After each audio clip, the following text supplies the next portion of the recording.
No, she's. I know. Does anybody have an extra pen? Yes.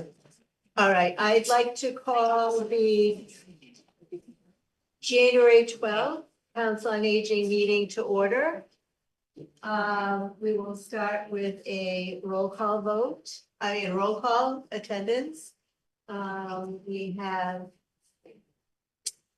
Joan Koga. Yeah. Yeah, Karen Can Bennett. Yeah. Joan, we couldn't hear you. I thought it was open. Here, Karen, No. are you talking? yeah. Can you hear me? All right, we're Joan. not getting the audio. Wait a minute, wait a minute. She's here. I'm here. Whether you can hear me or not.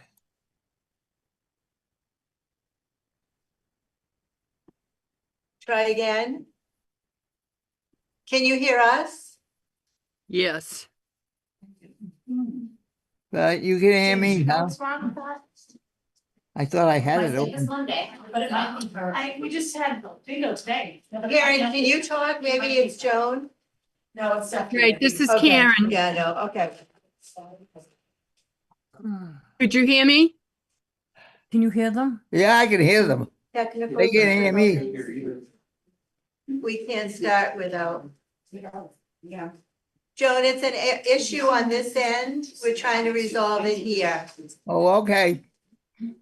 Okay, turn that down. Okay, go They'll get me ahead. eventually. I can't, No, I don't know your computer. Joan, oh wait, it looks like it might work. Karen, can you talk? Here. Can you hear me? No, they are talking and we don't hear it. RCTV has it on you. Wait a minute. Yeah, but they don't. They're not on mute. One more time. Try it again, Karen. Speak. I'm here. Can you No. hear me? I can hear Karen. Yeah. I can hear Joan. Reboot. I wonder what happened.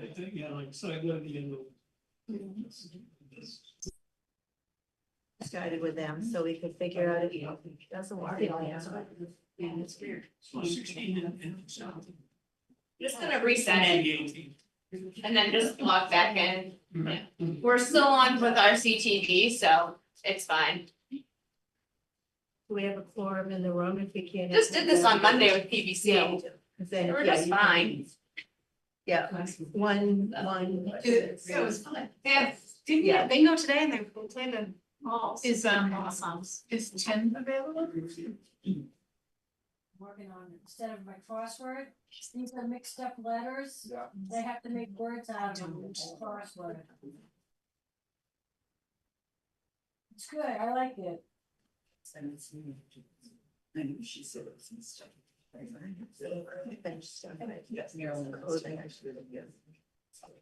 Or you could give away or something.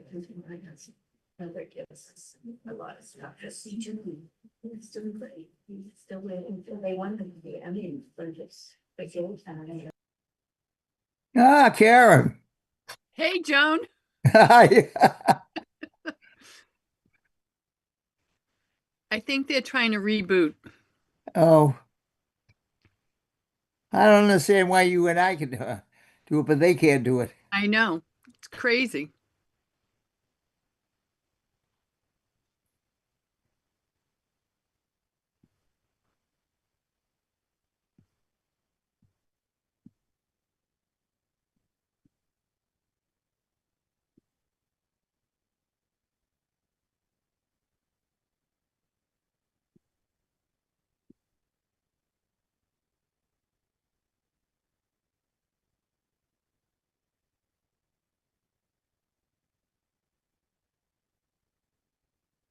Oh, so they're new.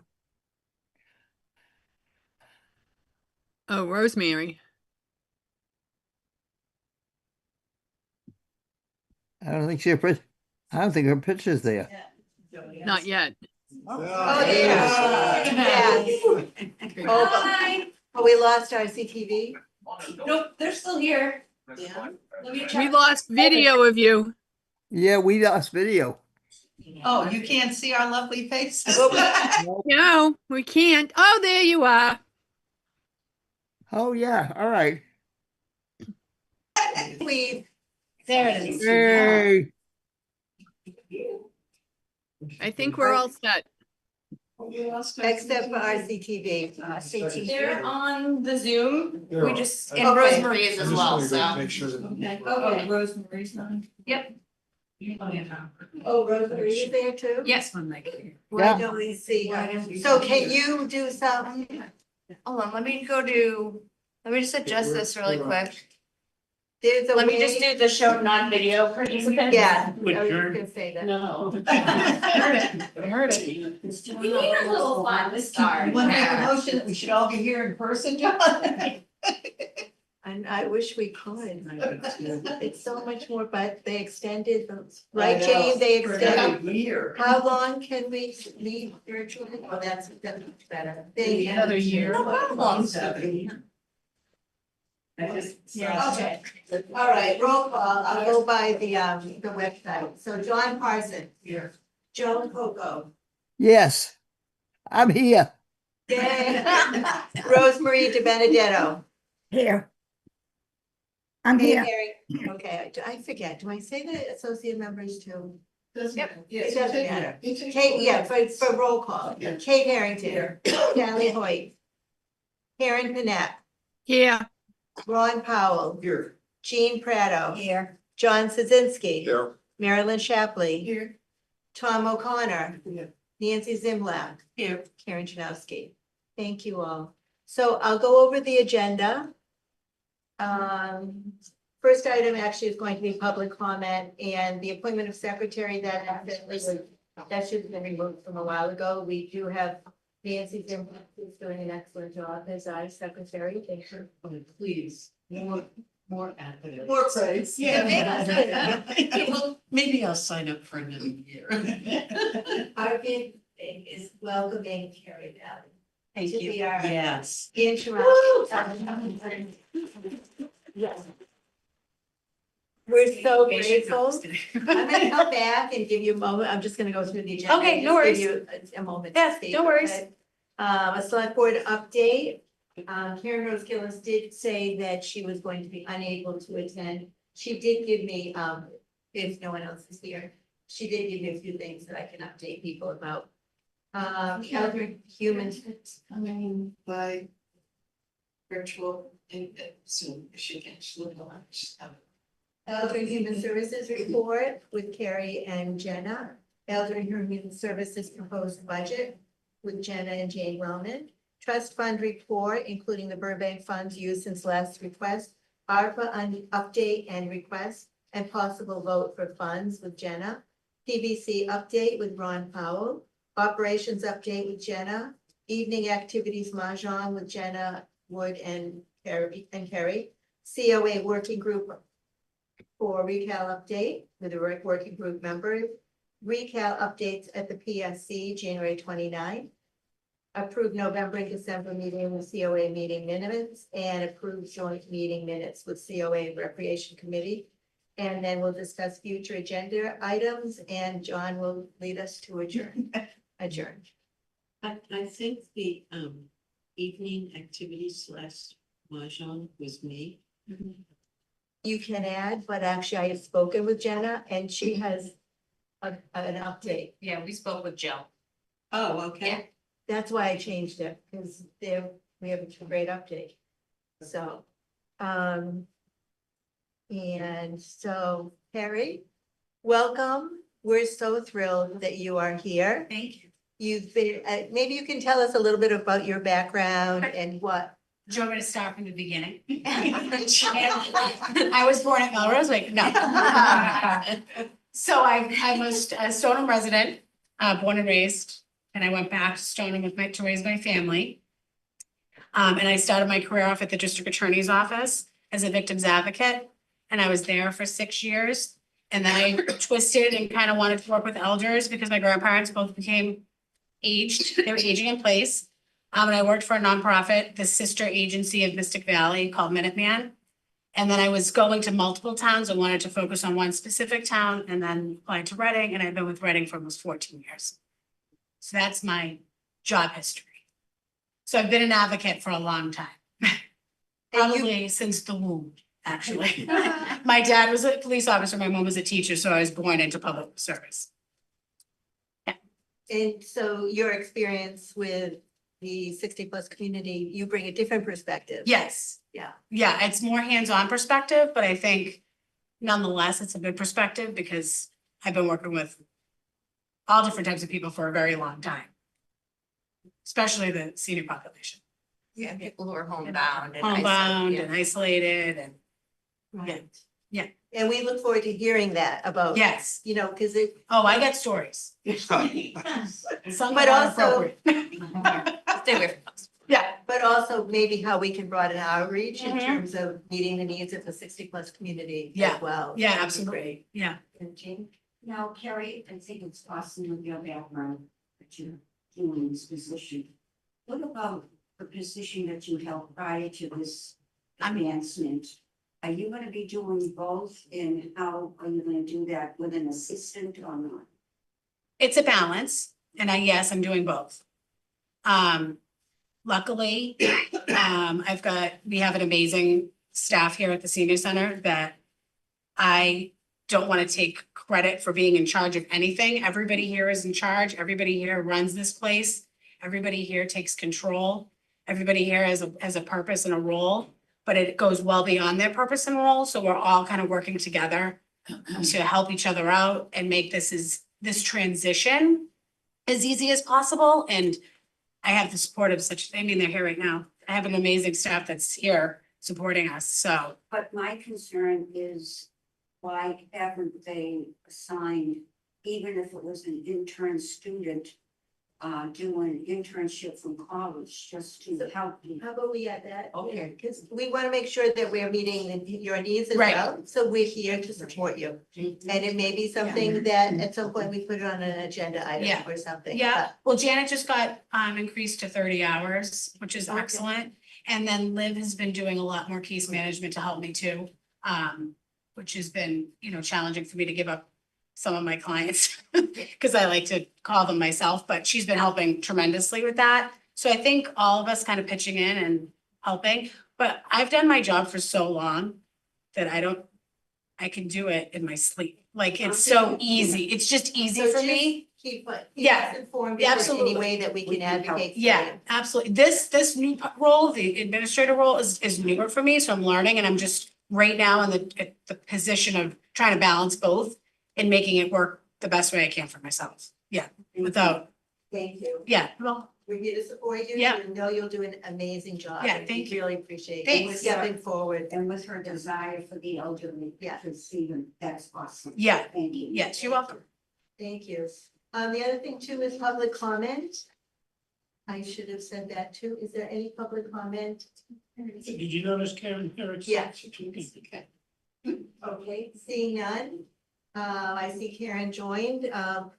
Karen Rose Gillis had sent me some information, but Karen, since you're here, you're just in time for the select board update. Great. And yeah, feel free to share Karen's update. She did tell me she reached out to you, which is awesome. I'm also the liaison to the Permanent Building Committee, so, and you were there. And so I did attend that, and the project is going along very well, but it's all focused on the building at this point. It's not really focused on the programming and how we'll use the building, but they welcomed, Ron as the newest member and representative for the Council on Aging, and it's a good, smart group. And so we will just keep working on the detailed design of this fabulous project. So you want me to add the select board update from what Karen wrote? Please, I have no idea what she wanted to add. Thank you. Okay, so her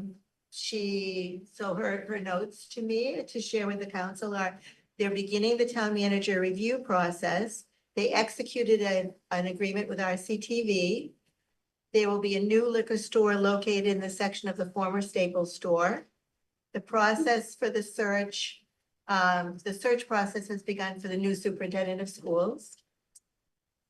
They welcomed Carrie as the new position of Administrative Elder Services.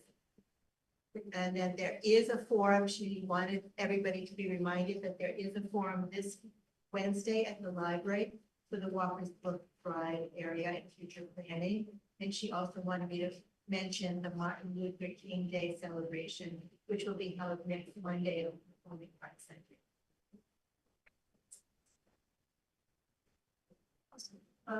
Clary and Jenna, next item on the agenda is the Elder and Human Services report, which is in the packet. Did you want me to share it on the screen or? Sure. Okay. Yes. Sure. Yeah, sure.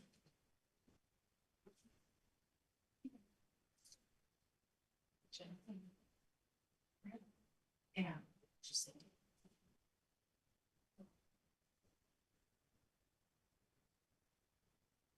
So do you want me to start with the stats or do you want me to start with the highlights?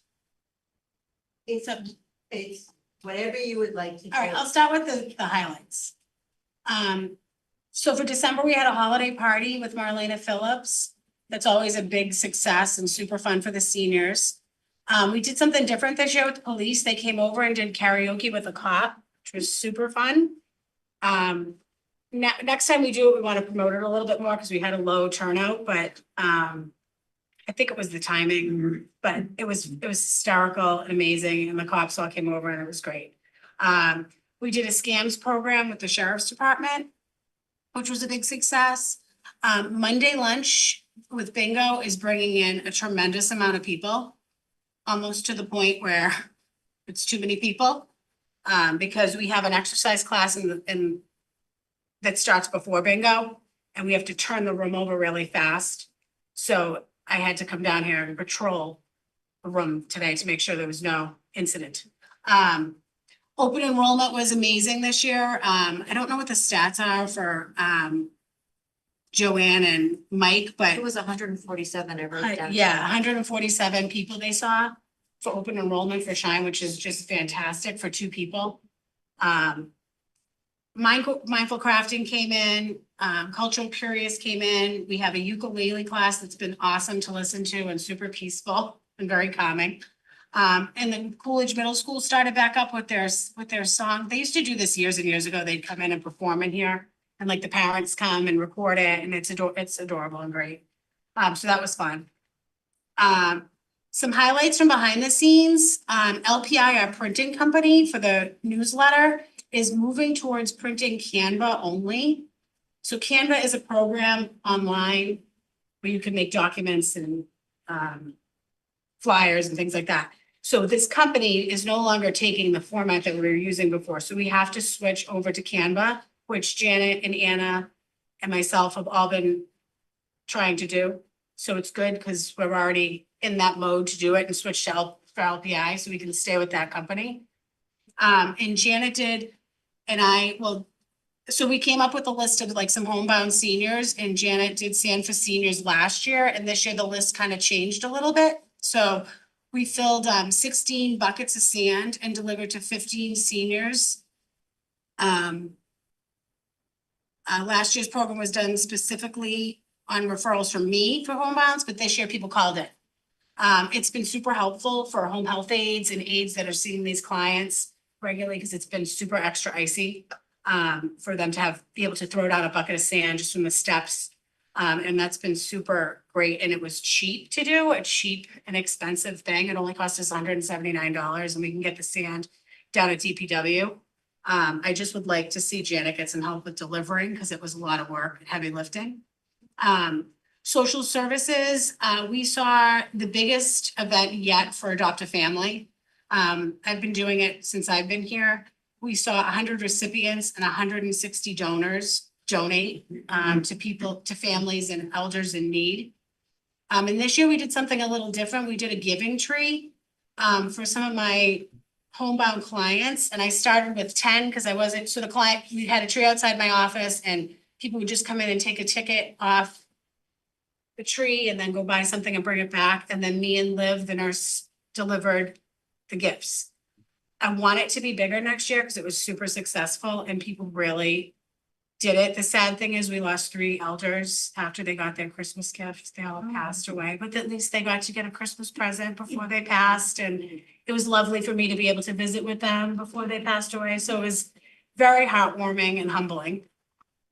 And we got a lot of, positive feedback for that. So as far as the stats, the graph, if you want to go up to the first number is duplicated and the second number is unduplicated. So as I don't know if you can take a look at it. This is for the month of December.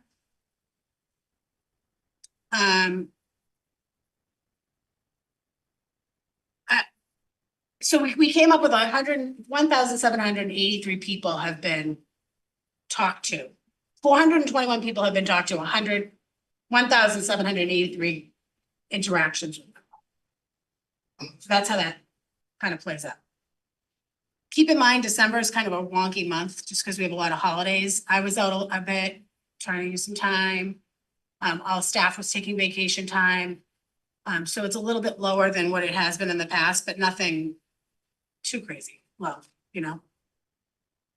Also, always our health and fitness classes are always top notch and our phone logs are always busy. And I think that's it. Volunteers.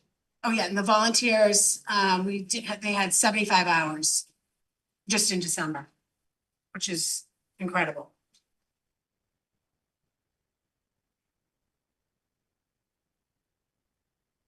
So it's important for me, I like to run the stats. I like to run them for myself. Because I'm slightly in a competition with myself because I like to see how many people I talk to month to month. And so I like to increase it.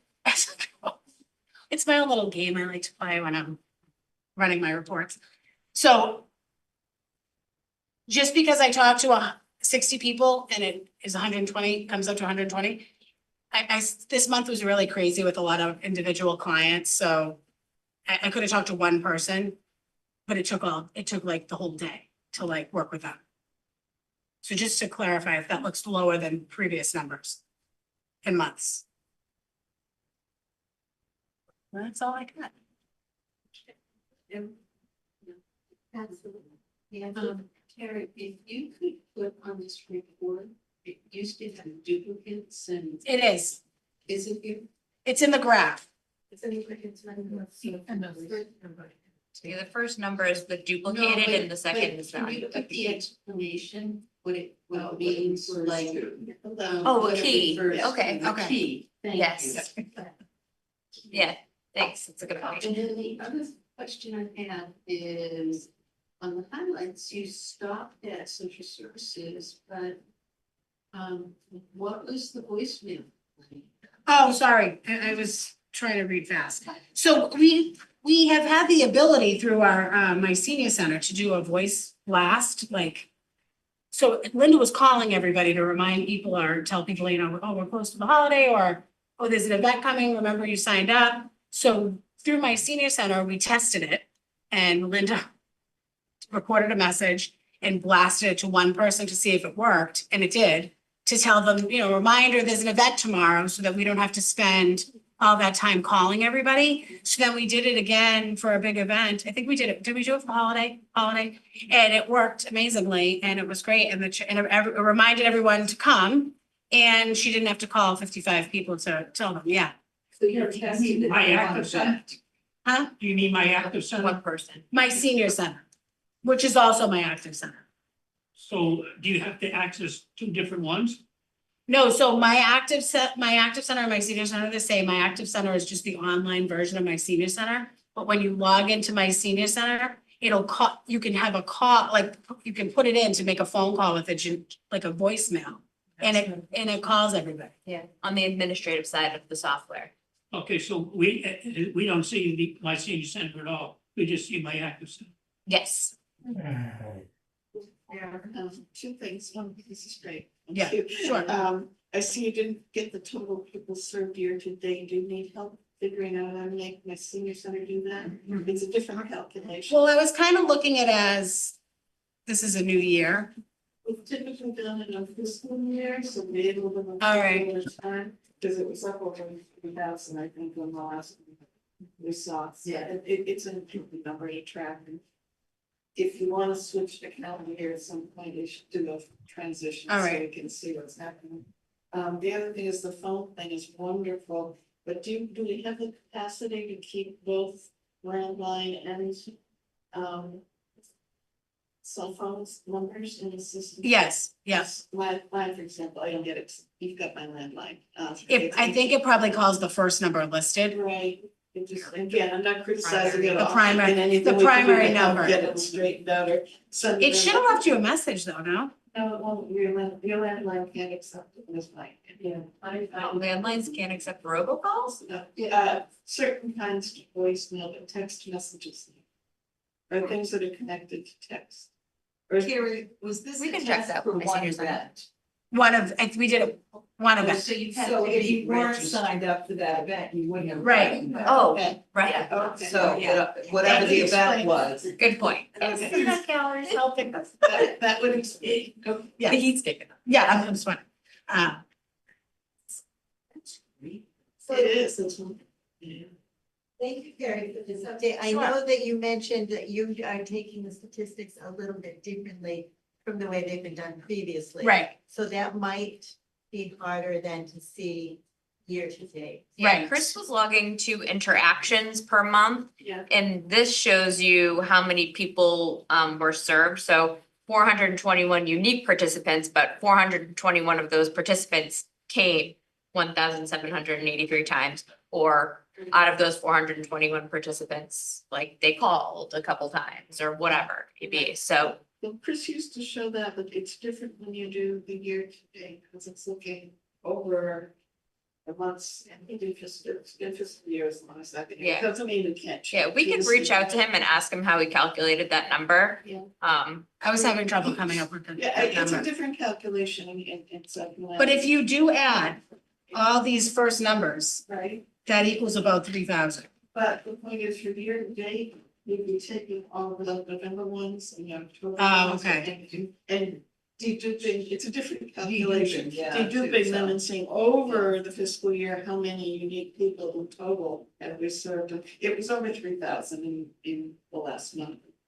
It's been growing, but still. I thought those are the interactions, but I'd have to look at the last graph, so. Annual interaction. Okay. They're annually unique, anyway, it's Okay. different. I think, I know what you're saying. yeah, I think we do have to accept that Jerry might do things a little bit differently, so, whatever you can do. Thank you. But I'm looking now. Yeah, the MCOA may be a little Alright. healthier too, because they're really big in my senior center, so they have someone who can say, okay, do this or send you something. And it's good to try different things, but data is so important and drives so much of how we reach out to the public. That we would have to do a re-education campaign if we change the way that data is being generated. Just Possibly, or we'll wait and see what you think, but I think one of the things might be we just go with Chris's method through November. And that this is, so that then we move forward with this, but see what you can resolve, Okay. because I know, yeah, we looked at it and it was a little bit different, so. Mhm. And so we want accurate data, so if it's not accurate, that's not helpful either. So. Yeah. And again, I think MCOA might be able to, some big advocates of my seniors. Someone might be able to say, oh, yeah. And I appreciate you adding in those highlights from. Yes. Because that's not typically information that we get Yes. around some of those other, Yeah, no, I think it's priorities. important, yeah. And one of the things too, when you talked about the adoptive family Yes. and the social, the social services, that's not something that we are playing a significant part in. Right. And I would love to see us become more involved. Yeah, how absolutely. we They're can help. always needing volunteers down there, especially, and next year we're trying to do it in a shift form. Because a lot of people tend to come in the early morning and then people trail off by mid-morning. And then when the recipients are coming to pick up their presents, we have a lower number of people to like assist putting stuff in the car and that kind of stuff. So we're trying to work it so that we have a balanced volunteer group coming in. So those are things that some of that we. That you guys would want to participate in, yeah, Yes, as much absolutely. as possible. Yeah, totally. With enough notice Mhm. for those. Yeah. So. Gee, if you carry that, you said that, I think that's awesome to do that. But if there is any need that you find during the year that may do a specific holiday or something that we can assist, when I say we, I'm speaking for myself and I'm speaking for the council, to assist with us because we are advocating for the elderly. Yeah, absolutely. We used to do a Christmas in July. We can bring that back maybe in July. Like a holiday meal in July, well, like just a meal. We did a spring meal. We used to do all those. The problem right now is just delivering things and getting out is hard. But the council used to do it, used to deliver them. So if that's something we want to talk about for the future, that's definitely would be great and a great help for us. Yeah, maybe we can put that on as an agenda. Yeah. Well, we'll talk about a future agenda item. Okay. Yeah. You used to have volunteers all the time to deliver food, didn't you? Yeah, what? You used to have volunteers to deliver food. I remember delivering it. Yeah, you did it. Yeah. Yeah, John did it. So. You hear our interest, so let's talk about that in the future. Okay, thank you. The proposed budget, the Elder and Human Services proposed budget report for fiscal year 27, Jenna and Jane. I think Jane's gonna, Okay. Am I taking the point on this? yes, for the FY 27 budget. So as you all know, the select board has asked us to reduce our budgets. Or the finance committee's asked us to bring it in at, I think, 2.5%. So right now, we are projecting to keep all of Elder and Human Services stable for next year. So it's level funded for next year. So we're not projecting any cuts right now. There was a past where we looked through and we're looking for some cuts in my divisions, both of my sides of the department. I'm not loud enough? No. I'm sorry. So we're planning a level services budget, level funded budget. So level services, we're providing the same services at whatever the cost is. This year, we're providing a level funded budget. It's the same number last year, so it will be next year, FY 26, FY 27. So for Elder and Human Services, what that works out to is $305,500. $253,800 of that is in salaries for FY 27, and that is offset by $110,000 in state grant support. So the salaries are 363,000. So it's offset by the state grant. The expenses side is $51,700, and that is the same that is budgeted for FY 26. So there's no increase, but there's no decrease, and we are seeing decreases in other budgets. So this is something that I had advocated for with the manager and with CFO, and they have been able to maintain this level funded budget, which is not the case. Sorry, I have vocal issues. I can't, there's no microphone, so maybe we should talk about that.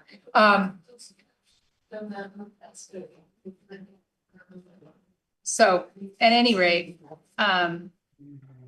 that's where we are right now. Our biggest concern are two line items. These are my biggest concerns right now, are two line items. Meals and this line that's bucket other expenses. We have other expenses is funded at $16,000.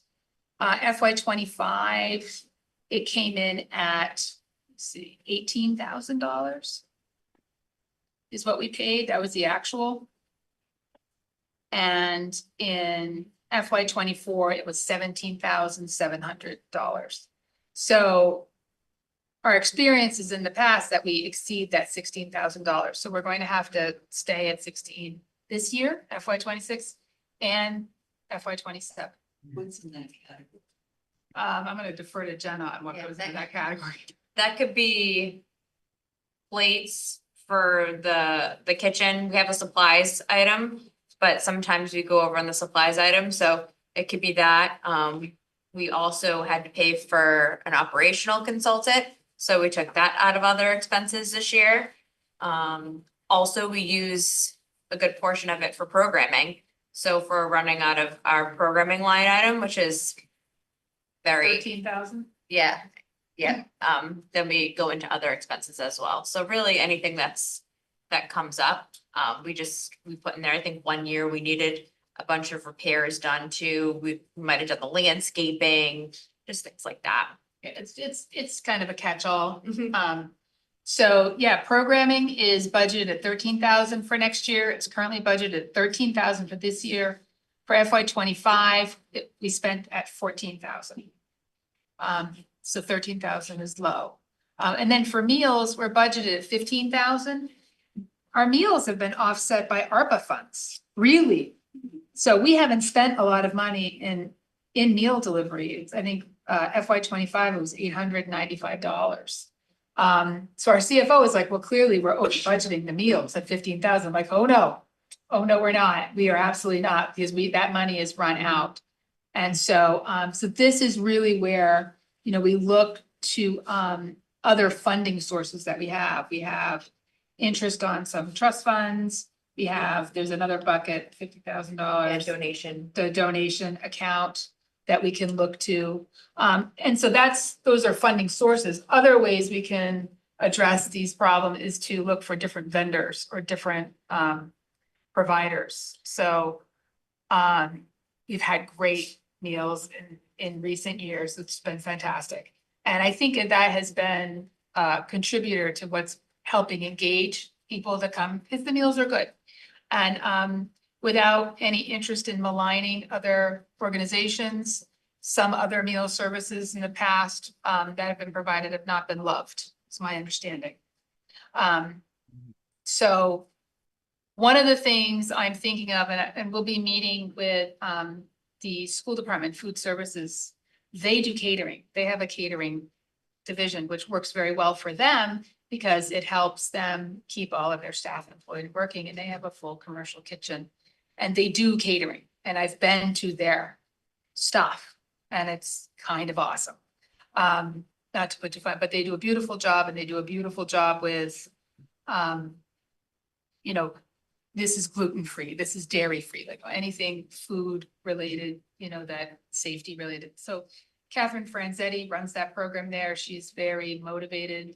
So we might see if we can do a lunch and learns with them, or pick something and start serving with them and seeing what that looks like in terms of cost. We don't have to procure it because we're buying it from ourselves. And their food is really quite good. I had them cater my department head breakfast the other day, so. I paid for that myself. That is out of pocket, just for the record. But Do they just cater other town departments, or do they cater, like, if I wanted a birthday party? yeah, that's an interesting question. I don't know if they do private catering, but the school department does events. So they've been doing events. They've been doing the MLK breakfast. They did that last year. And, you know, they're just fantastic, and they work, like, really work well with everybody. They have all the gear, and so. We've also talked to the Voc about doing something very similar. Yep. Same concept, having the students kind of cook. Yep. Maybe a cake for the birthday lunch instead of just going to market basket. So Janet and Anna are meeting with the Voc again to like recircle back about that. Too. Exactly. So that these are other ways that we can reduce our costs, but not reduce our quality. Okay, which is important because we think that the quality and the safety of the food is important, and being able to meet the need. Is there any way, and I think that's awesome with the Voc. I've been there in their pastry shop. Oh, yeah. And I've taken cooking lessons there. Yeah. But on another note, as far as programming goes, I know, what about to keep the cost and bring different programming in for volunteers? There's so much talent possibly within our community that we should tap into for them, individuals willing to volunteer for a program. No, it's a When great I say idea. volunteering to conduct and teach. I just want to say we've tried a lot. And the pushback we get is that people want to be paid. No, I mean, we can try again and we can try again and again. But most people don't necessarily want to do it at no cost. But we do have people who come in at no cost. Right, we have some. We have the IT person. who- Right. But not as many as we would Like, So maybe this could be another future agenda. I'm item, thinking how that I to have- tap yes, into volunteers in absolutely. the community. Just, and Yeah. I might talk to Peter, and we're up there, they said that it's something on the order of half, don't quote me on the number, but a vast number of the programs were run totally for free by volunteers, and is a really powerful method of also engaging the community as they're going and everything. That's the same. I don't know what magic dust they're sprinkling, Right. but we need something. it's a different community, yeah. It is, Well, but but I'll make the same comment I made this morning. In the amount of time that I've been following stuff from the senior center, I have never seen mass support. Volunteers who have something that they would like to offer. So if you say you tried, I don't know how long ago that was. And Our volunteer coordinator is here if we'd like to have her chime in, if you'd like to.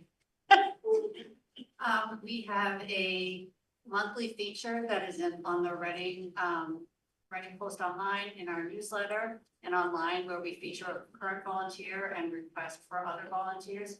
We have a list that is present in the building of multiple volunteer opportunities, including a section that says, bring your talent to us. We have spoken, we've had, currently our IT is a volunteer who comes in. We've had several people come in. We had one gentleman who was gonna do a life journaling, but then he found out other senior centers paid and canceled on us.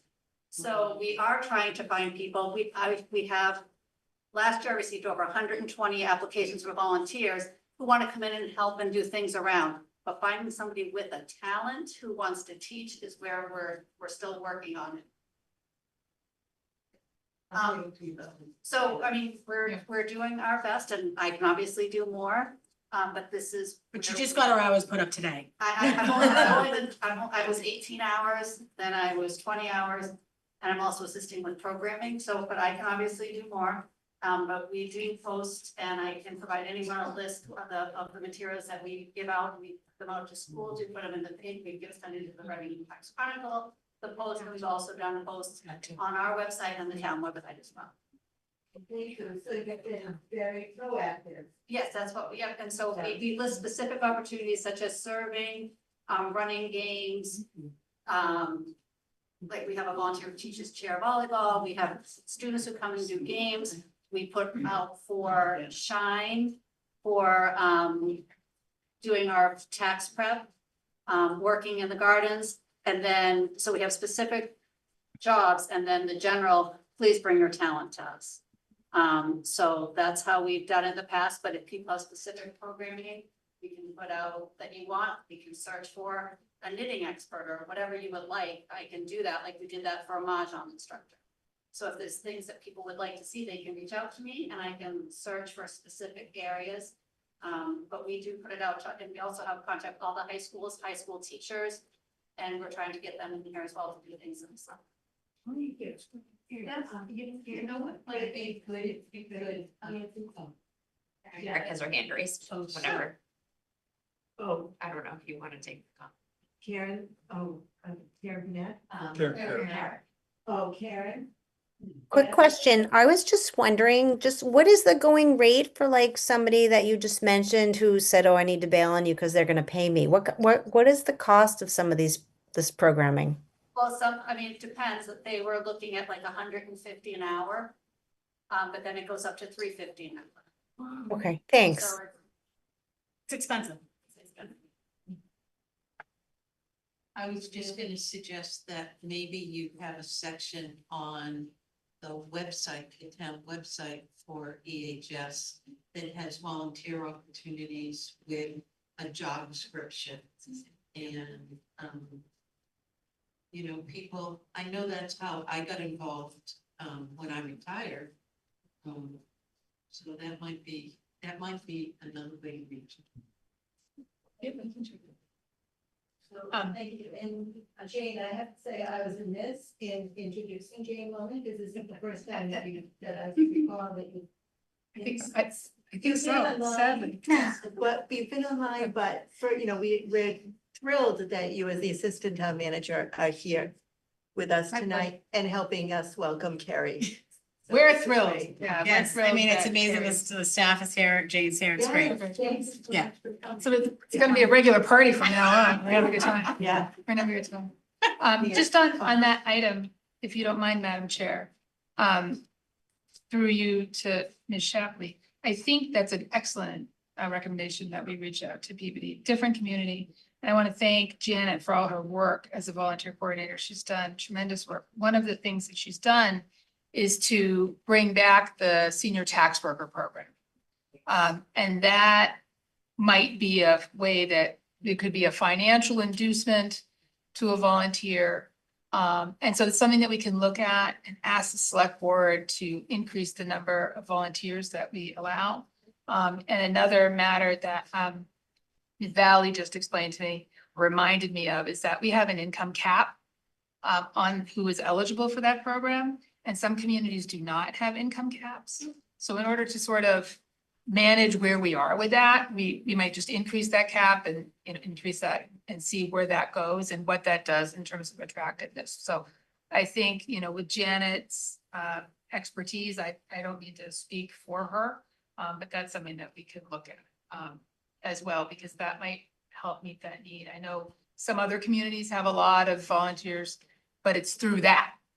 Because people should be valued for their time. Their time is valuable no matter what age they are, and and I understand that. So, so let's see what we can do around that.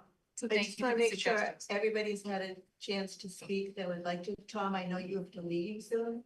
Just want to make sure everybody's had a chance before I call on people who've already spoken. Yeah, I just have two questions for Jean. You mentioned that it's a level funded budget, so I'm assuming that all town departments are adhering to this and that budgets in other town departments are not being increased. And then the other thing is that it sounded like when you gave examples for the FY 25 and 24 budgets, that there was more money allocated, but there's less money allocated this year. And help me with the math here. I Sure. am not a good math person. You're fine. There was no more money allocated in previous years. We just overspent the line item. And we took it from an underspent line item, okay? So it wasn't that and it was at that point, we're like, okay, we need to, find another source, because we're now at an So the overspend. money was within the EHS budget. Yes. But it was just taken from something. Yes, else. correct. Got it. Thank Correct. And so, and it's really important. So, and then the other thing, to answer your first question, most of the other departments are either staying in that 2.5% or they're below, or they're seeing cuts. Okay, and some people can cut more in other departments than others can. What has happened since the last override, right, in 2018, is that we are able to turn back less and less to the town at the end of the year. There's less money left in reserve that goes over to free cash. And so that's been okay for a while, because we've had ARPA funds and CARES money and all these different things. And so we have delayed sort of the inevitable in terms of, so as our budgets come down, or we can't increase them, or we can't increase them by much, most of the increases are in salaries, not in expenses. Because we follow the classification plans and, union contracts. So, so the expense lines tend to stay flat. I mean, most of my departments have been flat since the last override, for the most part, they haven't really increased. And so it's just been less, we spent more of those line items out, and then, there's less that goes back to the town. And so that's how we know when we're getting to a point where we need to have a conversation with the community about, is an override a good decision? Are we there yet? And generally, you don't do that until you're at a point where we're feeling some pain. The Elder and Human Services budget has some rainy day funds that we can tap into so that this budget doesn't suffer as we go forward. And in case an override doesn't pass, we can still provide programming. So we have to be really smart and strategic about how we spend our money. And that's why we're talking about how we can do meals differently and still have that good quality. But then also, you know, what do we want to do around programming? And I think we've got some really good suggestions, and we look to partner with everybody here and the elder community in general to get those ideas and that feedback. Does that answer your questions? Yes. Thank you. Good questions. Next item is the trust. Thank you so much. The trust fund report, including Burbank funds used since last request, update and request, and a possible vote for funds. Sure. So what I thought I would do, because in the last meeting, Chris had requested $5,000 for some meals and some programming. So I wanted to be as transparent as possible on what that money was going toward. So we have all this compiled. Most of them are our fitness classes. Some you'll see podiatry, that's a service. And we have a couple lunches on there. And the remaining budget is around $900 that we haven't used of that funding. And just to let you know, we requested 5,000 and it's only the middle of January and we haven't paid January instructors. So this was just for December alone for the programming. So we are hoping to ask for another 5,000 to help with the programming. We do have the donation account we can rely on and tap into until we start charging in April for our programs. But it would be great if we could get the support from the funds to just give us another month or two to kind of offset our programming costs, because ARPA is running out. We only have $5,000 left in ARPA that vary in between several different instructors. Like some instructors, we had to make contracts for all of our instructors. So at the beginning of the year, we had to procure a certain amount of money. So some folks have some remaining, some don't. I have a spreadsheet of that as well. And so we have a total of $5,000 left in the ARPA funding for that. And then for our meals, we have $3,200 for Professor's Market Monday lunches. And we have around 21,000 left for our trips, which is great. So that will probably see us through this whole fiscal year. And Fat Larry's, who does our lunch and learns, we don't have any money remaining for them. So that's kind of where we're at, is to get that support. We will be charging for a majority of our programs starting in April with our new platform. And that will include all the programs that you see here, probably more, as well as the birthday lunch and the community lunch. And Carrie and the team have been going around and talking to a lot of the seniors that have been coming and telling them of these changes. And we'll be updating them too at our recal chat that we'll talk about. But they're aware that it's coming. We're gonna put something in the pleasantries next month. And Carrie, tell them about your conversations that you've been having. So we've been sprinkling little seeds of what the cost might be in the future. And we're getting a lot of positive feedback that people feel very guilty coming here and eating for free. They feel guilty not contributing. They feel guilty not paying for things. So they're happy to pay for what they want, what they get. When will they be notified that there's gonna be start charging for April? When are we gonna tell people? So we're telling people if they come to the recal chat, we're telling them on the 29th. The staff has been going around and informing people at different events and programs. And then we'll be releasing something in an email blast and in the pleasantries at the end of the month. So in the February pleasantries, all of the information will be out about charging and also about our new programming software platform. Jenna, so these December costs and programs were not included last year when the programming for the ARPA funds had to be solidified and contracted?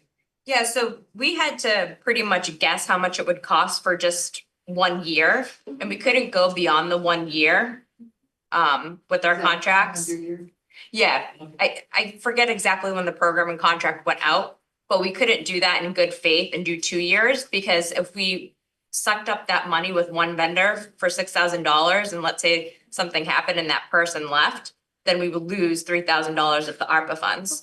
So that's why we did the 1 year contracts for everyone. So we pretty much made it till the end of what we were hoping to make it to. And then we knew that we were going into a new system. So I looked today too. We started using ARPA funds in 2022. And we're now, which is FY 23, and now we're going into FY 27, and we're in calendar year 2026. So it's gotten us pretty far, and we've done a lot of amazing things with it. Absolutely, but now it's getting a clientele Yeah, adjusted that they're gonna have to contribute to participate. absolutely. And I think we mentioned in the last time too, we talked about it a little bit, for the low income folks. There's a scholarship program that we're gonna put together. Newton has one, Rec already has one in the town. So Carrie's gonna be working closely and coming up with something so that people can fill out an application. We also know that some people are maybe too proud to fill something out like that. So she'll be having some transparent conversations with her clients and just telling them the options. And There's also a difference between want and need. Of like, I can't have it and I can't afford it versus I don't want to pay for it. So we have to really have that. That has to be distinguished too. Some people just don't want to pay, but they can afford to pay. So there's a difference.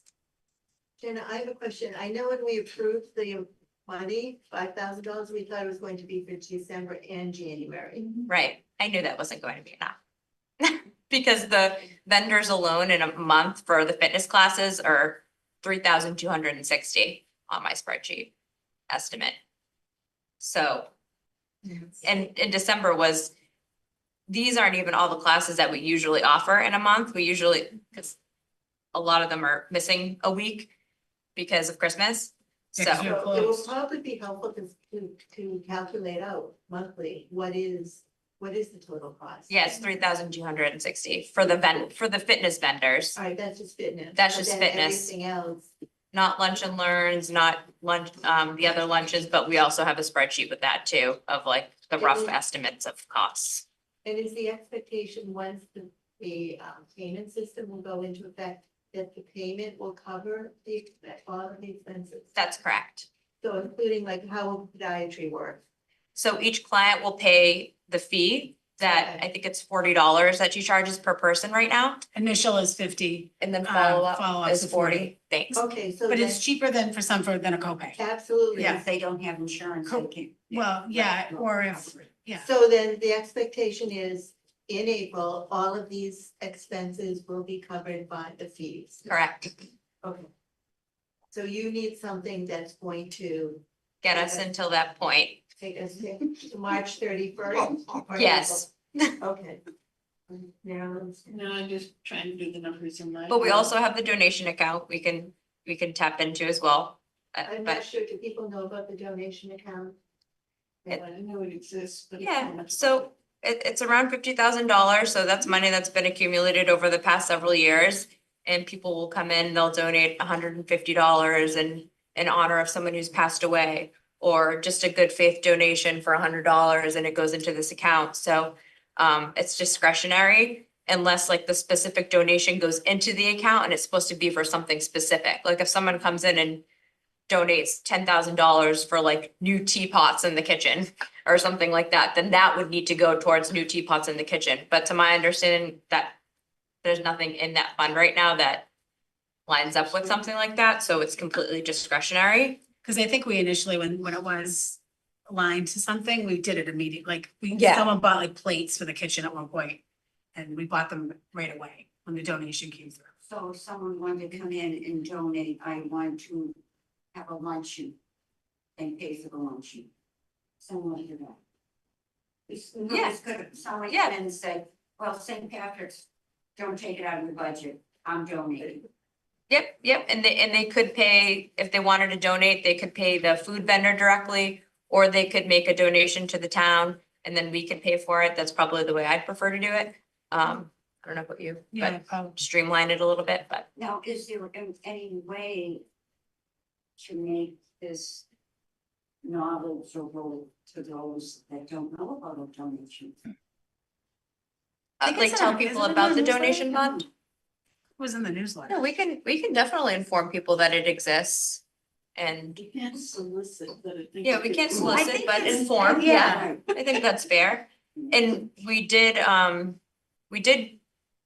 at one point send out letters, and I followed up with the town manager and the assistant town manager about this, but we used to send out letters to local businesses to sponsor our summer concerts Right. in rec. So we might have to work with town council and reach out on some of those ins and outs, because if we are able to do something like that, of course, we would reach out to the businesses and say, hey, would you like to sponsor a lunch and learn or whatever? And people do come forward and offer to do that. Who's coming in for the lunch? Pearl Street, residents at Pearl Yes, Street, yeah. they're coming in and doing a lunch They with do a lot chicken of, soup yeah, and like our ice a cream sandwich. socials, yeah. ice cream socials, things like that. So there are some businesses who reach out and want to be involved. And will that be free? They are donating that? Yes, yep, that's free. So that's a great idea, you know, to work with that. What are you asking, what are you anticipating you will need? Well, we were going to be, respectful, because we know that in the last meeting, there was a little bit of pushback with the programming money. So we were gonna just ask for another $5,000 to get us through probably January. And then you'll need to request again in February and March. Yep, but we could also, again, tap into that donation fund. It's an option, so. Yeah, I hope we can help as much as we can in any way we can. Yeah. I do know the documents for the Burbank Trust have, the council was a legacy policy that was established in 1998 and sent to the trust fund commissioners, and it explicitly says, I'm not gonna be able to say it verbatim, but the gist of it is, I've always understood, is the money is not to support basic ongoing operational programs. It's meant to be short-term, doesn't say novel, but it says something like that. It was meant to be above and beyond the normal order of business and not a replacement for town budget, is kind of what I took away from it. It should be on file with town commission. It's in our famous blue notebook. Yeah, you probably did a copy of it as well. You've got the blue notebook. And I'm just concerned that we're starting to talk about a lot of money. If it's $5,000 a month for, these are all, most of these things have been around for as long as I've been in Reading. So they're not new things, they're things that we were able to pay by other means through ARPA. And I'm just mindful of, we've also got responsibility to the trust to stick to its original intent. Yes, it does say unrestricted, but let's read all the stuff. Town meeting gave it to us to do in line with the wishes of the donor in their letters from the attorney and all. It's just, we need to not assume this is like our plan is the bottom line. It's not. Right. And that's what the pushback is. I Yeah, think, about. yeah, and I was just confused last month too, because historically, we have requested it for things that happen on a consistent basis, like the birthday lunches we were always requesting. We were requesting money for pizza and a movie, and those are things that happen on a monthly basis in its programming, so it was a little confusing to me that, but I understand because it's a more programs that we requested and a bigger chunk of money, so. There's also a thing in the blue notebook, which Chris didn't get to make copies of, but I'm working with town clerk there. We're making progress. I've got the upload link now, so we're gonna get this stuff online so everyone can access it. But the birthday lunches, it used to be just the birthday cake. It became the birthday lunch, I think around with ARPA, yeah. Yeah, it is so popular though. I know, and I'm not saying we don't want to do I these know. things. I just Well, want. we talked about that today. We just need Yeah. to understand. Cause I used to be here back in the day when we had to scrape the bottom of the Yeah, barrel. to and make that's what things we're gonna happen. charge for the Yeah. birthday lunch. I understand, Yeah. I'm We don't just want to saying, say. if we want Yeah. people to continue to make huge donations like Burbank, and that certainly would be a blessing. We need to be very mindful of the spirit with which they were given. There probably are cases where we've pushed a little over the line, trying to be helpful, but I start to worry when 5,000 turns into 10,000 and 15,000 and 20,000 for programs that most of them we've had for a long time. And we need to be looking at other options, and hopefully the fees will take care of it, but it is different from ARPA money, which is just here, go keep your town together during ARPA. It sounds too, Yes. oh, yes, Ron. I just want to ask, this is just a temporary stopgap until April, right? Yes, So it's not really reoccurring, it's like even though it's month to month, it's a non-reoccurring charge because we're leaving ARPA and we're switching to fee-based program. Yeah. So and we could have started this earlier, but we were going into a new system and we didn't want people to learn a system and then have to go into a new system. We didn't want the 60+ to go through that. Too many Twice. changes at once, yeah. One transition. One Right, we wanted transition, just but- one transition, so that's why we're a little bit behind on it, so. I just saying caution. is all Yeah, I'm saying. no, We're absolutely, trying to I be helpful, understand. but we don't wanna lose It's people something- saying I'll donate and then seeing the money go off. And Yeah, it's something different, you know, it's a different, My only different concern about process. your Wait, comment wait, is- what, skipping just one at a time?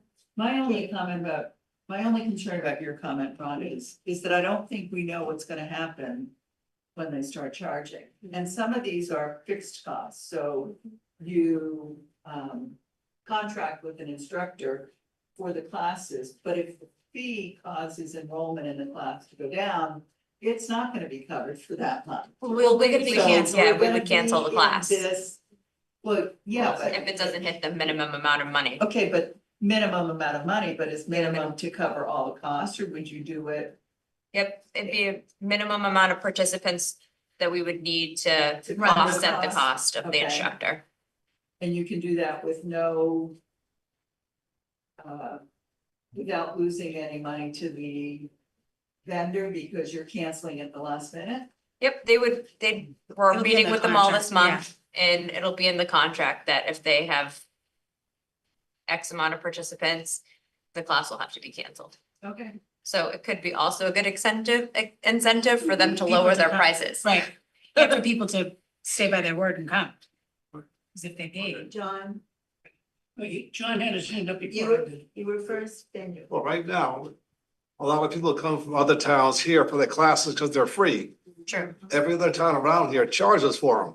So when you start charging for them, you may see the attendance go down at Right. first. Yeah, absolutely, you're right. And then that's a great point about the non-residents too. All the non-residents will pay $5 more per class as a non-resident. So that will also help. Just to address what Ron was saying, just to give you some background, Ron. Before opera, I was on the council probably about 6 years. Almost every month, we gave money out of these trust funds for something. So it's not unusual to give them. So we will carry them, I assume, through the end of March. But after that, we're still gonna be having to rely on some of these trust funds, so we have to be careful about how much we spend. No, this is just a comment that's been made before, in light of this whole conversation, and again, as a newbie who knows nothing. And who looks so forward to reading the background on these files. It's When we coming. finally get It's this coming. notebook. I've got the link. I know, I got it today. it's coming, cause I feel like I could definitely use that education. Yeah. But the other piece that I know has been commented on and asked for in this meeting is. If we could please have a projection. Yeah. Of what to expect from a fund in terms of the amount that's earned in a year, so we know. I mean, it's January and you're asking us. You think you're gonna need this amount of money for the first 4 months? I don't know how much we expect that fund to earn, and that might have, not that I have a vote, but if I had a vote, I've it would asked- matter to me. I've asked for that I multiple get times. that. Just still haven't gotten it from the Well, finance that's what I mean, department, but so. that's an important piece, I think, Yeah. that voting members would wanna Okay. have when thinking There's about only so much I could do. voting yes or no. And Kate, just to address that, I know Jen has reached Yeah, out to you're them right. for multiple times. I'm not sure what the delay is, but that we continue to request that. Yeah, but we do did need look to know. back from a year that she did calculate the interest and it was around 17,000 for one of the years, Not fast. so. Or 10. And the events we've done, and having been secretary for 7 wonderful years, I actually have detailed minutes on all those expenditures going back, and there were some that people kind of winced over and said, are we crossing the line? But most of them were special events. It's January 15th day, let's have a party, and it was a special thing, or it was bring in some special entertainer or some special, they were the nature of the short-term special above and beyond kind of thing. Not all of them, for sure. The birthday cake, people have told me there didn't used to be a birthday cake, and in the same little notebook file, there's minutes from a meeting where the treasurer was asked about, if you start something that's special and then want to continue it, can you pay it for it going forward? And she said, yes. If it wasn't something that was part of the norm and you created it, you can sustain it. So there's wiggle room, but it's very different from ARPA. And again, part of that policy is the council just, and it can change its opinion, but it requires a vote of the full council. The practice was to spend the interest and not hit the principal, because we want this to last, so that's why it's so, but even if she could tell us what we got, or he, whoever it is, Yeah, and- what we got last year. Yeah, that's the thing too, if there was a way to vote to not just expend the interest and look into the principal, if that's something that the council would want in the future, if the operating budgets do stay pretty slim, but again, we're doing what we need to do. And I respect what you're saying, and after these tough times, we can go back to that, or I would love to also get the opinion of maybe town council or someone to kind of look at the trust funds to make sure that that is kind of the intention of the funds. Because we want to do that, but we just don't want to like. There's two things, it's the intention of the fund, but there's the discretion of the council on aging. And Sure. the two working to interact. Of course. Yeah. So Jenna, what if we don't fund? What if Well, don't we approve use it? the donation account and that's it. We tap into it. Yeah. So, do we have a motion? I have. Well, we can, let's go Yeah, and we, motion. or we cut programming. We might have to We cut can have a programming. motion and for then continue February and the March. discussion. Does anybody want to make a motion? What would the motion do? Is this a formal request tonight from Yeah, us? to approve $5,000, yeah. Are we sure there's no money left in ARPA? Have we used every penny? Because Chris said we want to make, we kind of want to keep a little cushion. Yeah, we have 3,200 left in the meals, but that But what about ARPA as a whole? ARPA as a whole, It's around 30,000 in encumbered funds, and 21,000 of that is the trips. So it's very minimal left in programming. There's 5,000 left in programming. There's 3,200 left in meals, and then the rest is like the trips. So it's like a little over 30, I think. Define trips. So the trips are the Royal Tourist trips. And we already encumbered those funds, so those can't be changed. At the beginning, it was 55,000, and now we're down to 21,000. Yeah, we have to encumber everything. By December of last year. I thought I heard 10,000 Sorry, left. 24. No, 21,000 left in trips. But and think of the whole ARPA fund that's there. Is there anything left that's unencumbered? right No, now? we had to encumber it all by the end of last year. The deadline was December 20th. No, I understand the rule. Chris sounded like he thought there was a little bit of cushion, that's why I'm asking. And he didn't want to use up his cushion. I guess his cushion was virtually gone. Yeah. All right. So Jenna and Carrie and they are asking us to fund $5,000. Is there a motion to do that? Can we be specific for what? To cover costs prior to being charged? I don't understand. So in the remaining amount of money will come out of the town donation account? Is that what will Okay. happen? Yep, so we do have minimal amount of money remaining in our operating fund as well that we'll use. So I think just the funding for $5,000, and I think we can specify that it'll be used towards the fitness programs. Okay, The programs that you see here, not the lunches. Does that mean we won't have lunches? Nope, we'll still have lunches. Again, we have Because they're gonna be 3,200 covered left. out of our- Yep. Okay, Yeah. so that was, all right. And then we have 14,000 left in our meals in our operating budget. So when it runs out, we'll still have some money to run those meals. So we'll still offer some meals for free, like the lunch and learns, but we'll start charging for like the community lunches and the birthday lunches. And we want to start charging sooner, but I don't want to overwhelm everybody in the community with Yeah, we want to give them cost. time. I want to give time for people to process it. makes sense. Yeah. So all of the fitness is everything there except for podiatry and the lunches. Everything else you're asking us to cover. Yeah, there could be some fitness classes that aren't on here that we just didn't get invoices for yet. But yeah, it would be anything fitness related, and the podiatry obviously is a service, but And not art, would art be covered? yep, so art would be, so you're right, that's not a fitness class, but So basically. I don't want, well, I can say it. In order to get these programs in for January, if we didn't have the trust fund, we would use the donation account and we'd use the operating fund. We should. And then you would not need to ask us for that? Right, You don't need a vote if you're going. no, to- we would like a vote. I know because- you would. Yeah, I we know. would like, either way, we would like a vote for the $5,000 for, and we could just say general programming. And, again, we're gonna be transparent. We're gonna list all of the costs out and all the classes and the vendors. And we'll be, See what December did. yeah, I thought when we voted on this in December. It wasn't enough. No, I know it was 5,000, but I didn't think, I thought it was for a couple of months, 2 to 3 months. We were told Up to December March. and January, and Jenna did say that. yeah, there's $900 left, so there are still probably a few vendors that we can pay with that, for the month of January. Just maybe two. So I'd like to, Depending. we're going to continue this conversation, I do want a motion, otherwise we'll stop the conversation. Is there a motion? Yes, mine.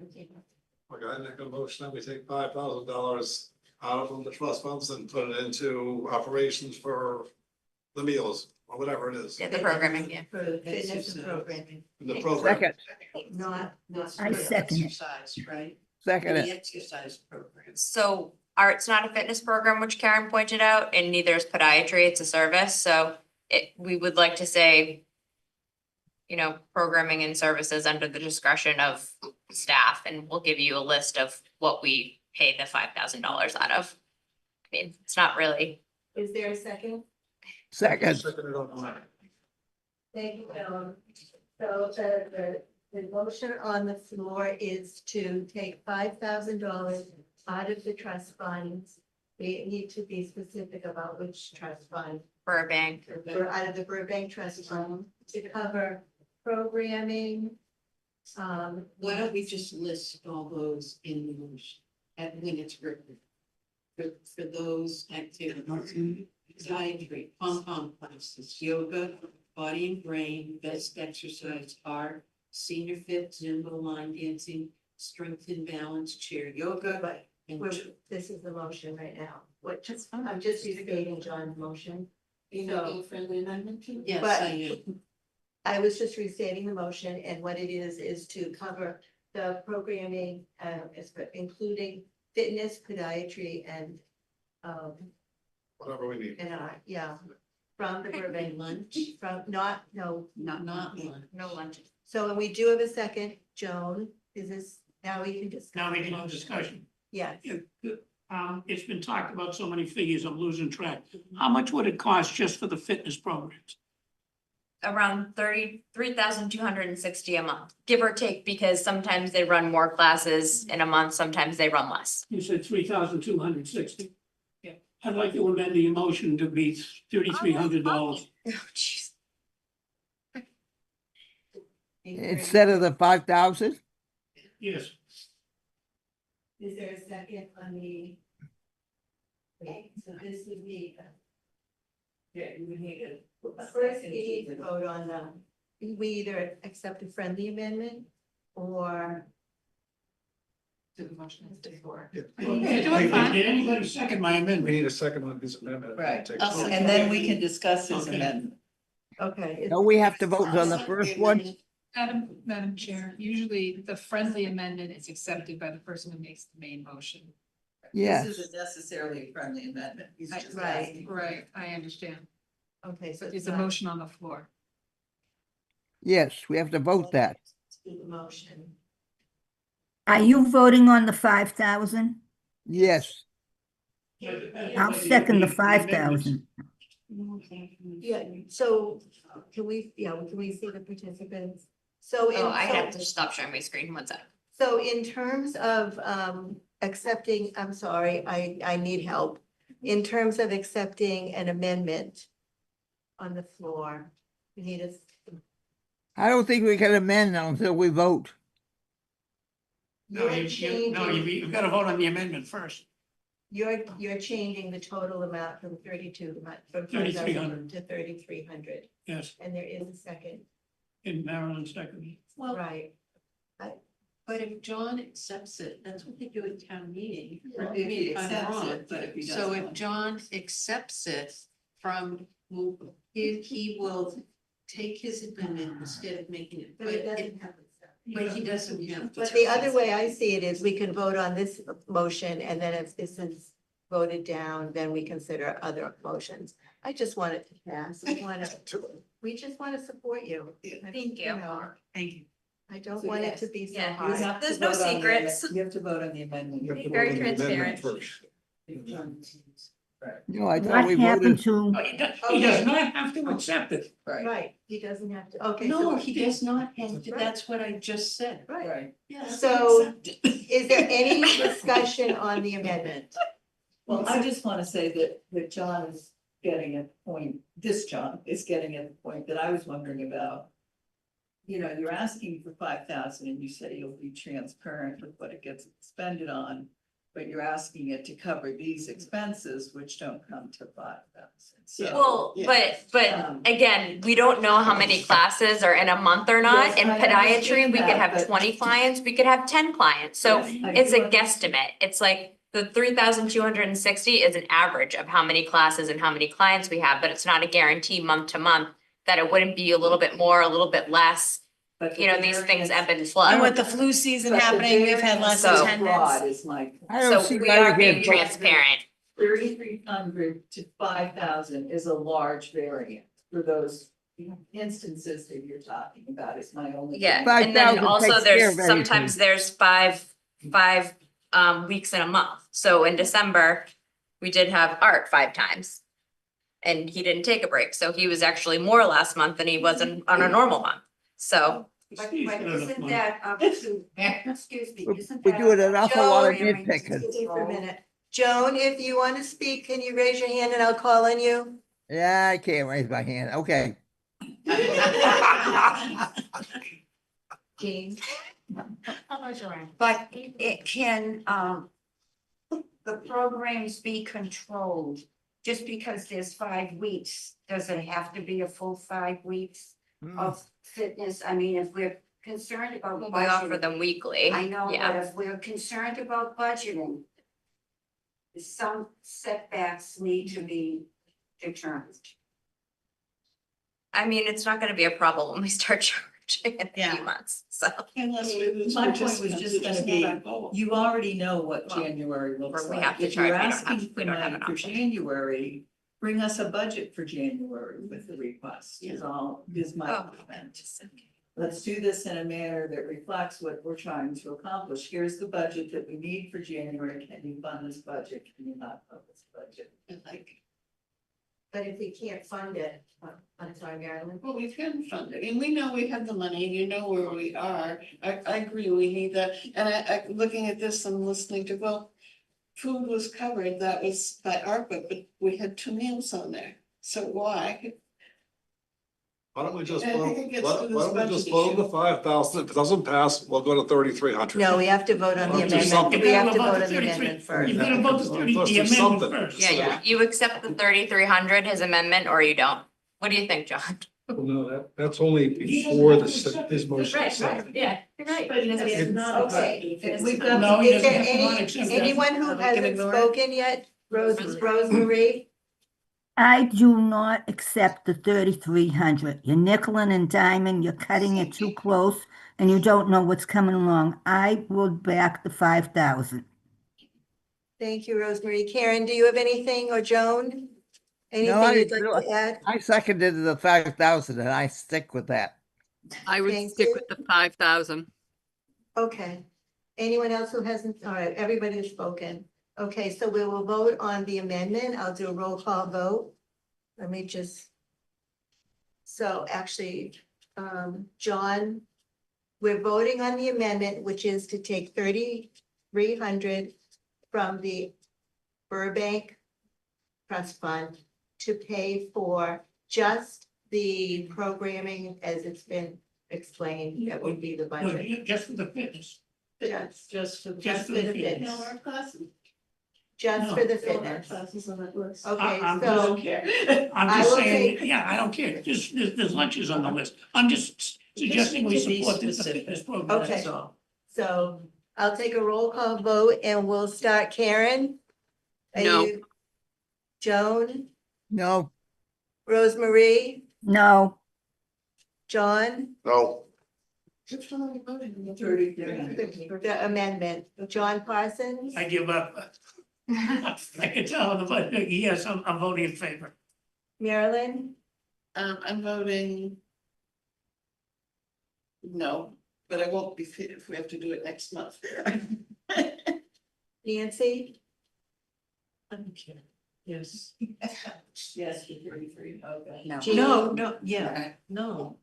You're voting for 3,300 for John's No, I'm amendment. voting no. Okay. And Jean? no. And Karen? No. So what is that, 7-1? Did you get John? I did. I saw no. So the vote, the amendment is does not, Fine. is not passed. And now it sounds like we've done enough talking and we can vote on John's motion. So that's, your amendment did not pass. Now we're voting on John's motion, which is to fund $5,000 for programming and fitness to come out of the Burbank Trust Funds. And I will do a roll call vote again, starting with you, Karen, Panette, Yes. Joan, yes, Rosemary, yes, John, Yes. John Parsons. No, Marilyn, Yes. Nancy, Yeah. Jean, Yes. Karen, yes. So that vote passes 8-1. So you have $5,000 taken out of the Burbank Trust Fund to pay for programming fitness. Thank you. Thank you. Okay. How did you vote? She said yes. I said yes. Okay. Just so I understand, did we approve art as well? We did. We're giving them 5,000. Okay. So. All right, John's eliminated art, which is really lost me. It's art, podiatry, and fitness, correct? That's in the that's in the motion. Yeah. Okay. Just not lunch, just not meals, just.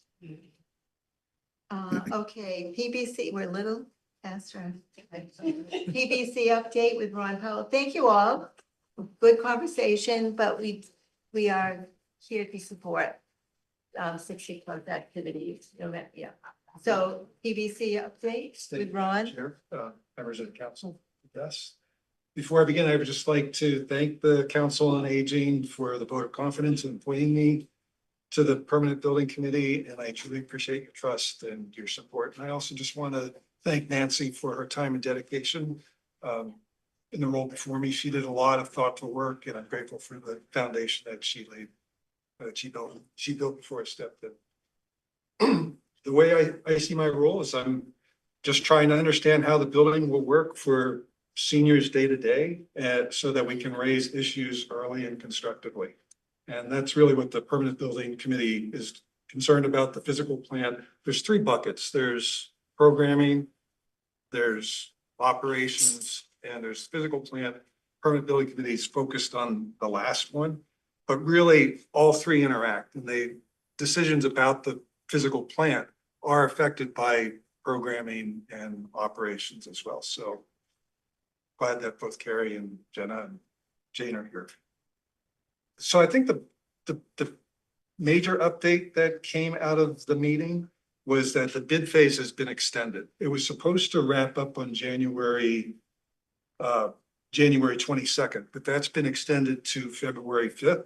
And the impact for that means that the actual vote on the general contractor is not going to be taken up until February 11th. So on that date, the Permanent Building Committee will be choosing a general contractor.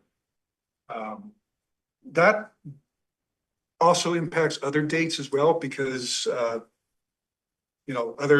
start on other tasks on the project timeline are going to slip, but they're still anticipating a soft opening in May or June of 2027, and then a formal opening in September of 2027. We're working on a budget of approximately 27.1 million. Thus far, we've committed 2.7 million of that, so we're 10% committed already, of which we've spent about 1.5 million. And by we, I mean our OPM, our owner project manager, which is Turner. yes, thank you, Turner Townsend. There's been 103 pre-qualified contractors that have expressed interest in bidding, so there's a lot of interest. What was the number again? 103 pre-qualified contractors. The one thing I also want to mention is we've spent 1.5 million, but one thing that we look at is burn rate in project management. How much are we spending versus how much work we're getting done, just to make sure we're not spending more than the work we're doing. And right now we're right on target. We're actually a little bit under on our burn rate, which means that we're being pretty effective and efficient. So far, so good for this project. It's going pretty well. One of the things that it was that the council had a lot of interest in was the accessibility peer review. That's being conducted by a firm called KMA Architects. And they are conducting an ADA MAAB, which is the Massachusetts Architecture Access Board, and Universal Design Review. And they're expected to complete that by January 18th. So we should have that report back from them shortly after that. We talked about proprietary systems. There's a building access and security system that's currently used in other buildings by the town. And rather than put those particular things out to general bid, the request was made by the town to continue to use those systems so that they integrate well with the other physical buildings that the town owns. And we approved that. That will go out to a special kind of bidding process where we can bid where those proprietors can bid exclusively for that. And I think that was everything that I had. Does anyone have any questions, comments, suggestions? Thank you. All that sounds good. That's good. Yeah. ADA plus universal? Yes, there's three things that they're examining: Americans with Disability Act, MAAB, and Universal Design. So one of the things that I think was very encouraging was that everyone seemed very responsive with Universal Design as a concern. So, very pleased to hear that. And I think it's in large part because the council has made that brought clarity and attention to that. So, I think due to your efforts, Nancy, yes. where you were. Everybody. Right, I mean, it certainly came out of the COA, but you represented it well to the PBC. And they were very responsive and put in an accessibility consultant. So they were very responsive to your, what you presented. Any other comments or questions? I just have a question. It's an outstanding question that's been outstanding for a while. And it has to do with the flooring for each of the floors. And I just wondered if you got any resolution. About that one room with the super room, right? No, about all of the flooring in all of the rooms. Do you want to know the flooring in every single room? I want to know what the flooring is for every single room and what the limitations are. And it's been written and submitted numerous times. I thought it was just specific to that Zumba room. I can send you a copy of what we. Okay, was that to the permanent building Yes. committee? Yes. Okay. It's a good question, Nancy. This is one of those questions where, we talked about those three different buckets: program, operations, and physical plant. From permanent building committee, they're not gonna be specifically concerned about flooring, but obviously the programming matters greatly, whether a room is gonna be shared for multiple purposes. How will that impact, how it's gonna be used by seniors? So it's probably, So what was, so I didn't bring it up at the last meeting, no, but But you might want to bring it up because this is something that the architect Joel had brought up to us in multiple meetings. Yeah. and had For the promised usage of that. programming in certain rooms would not be adequate due to the type of flooring. right. Yeah, and I know that I did ask after that meeting about specifically the Zumba room.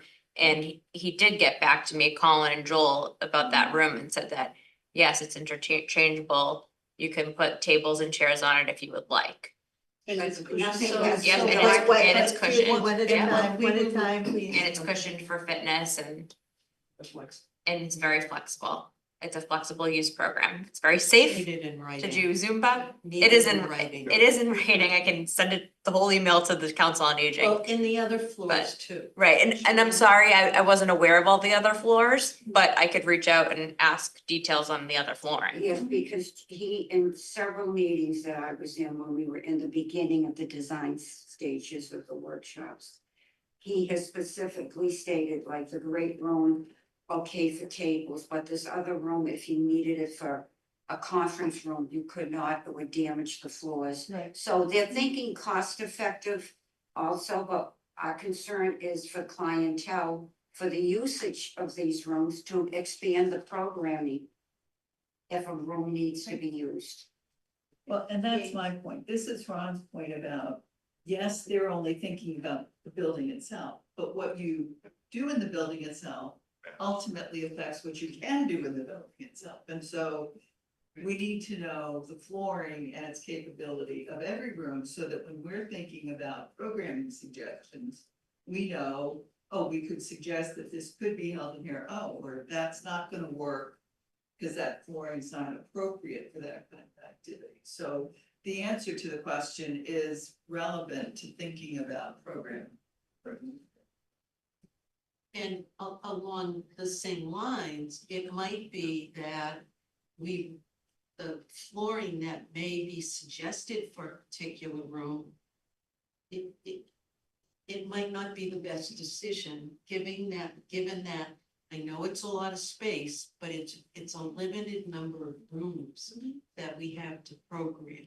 So if we can't put tables and chairs and have those kinds of activities on the big room, then let's stay here. So Jenna, this is often comes up, it has come up repeatedly, so I guess the big thing is just let us know if there are any limitations. Yeah, and I'm sorry, I was completely in the dark about every single room in the flooring. I thought it was just specific to that one room.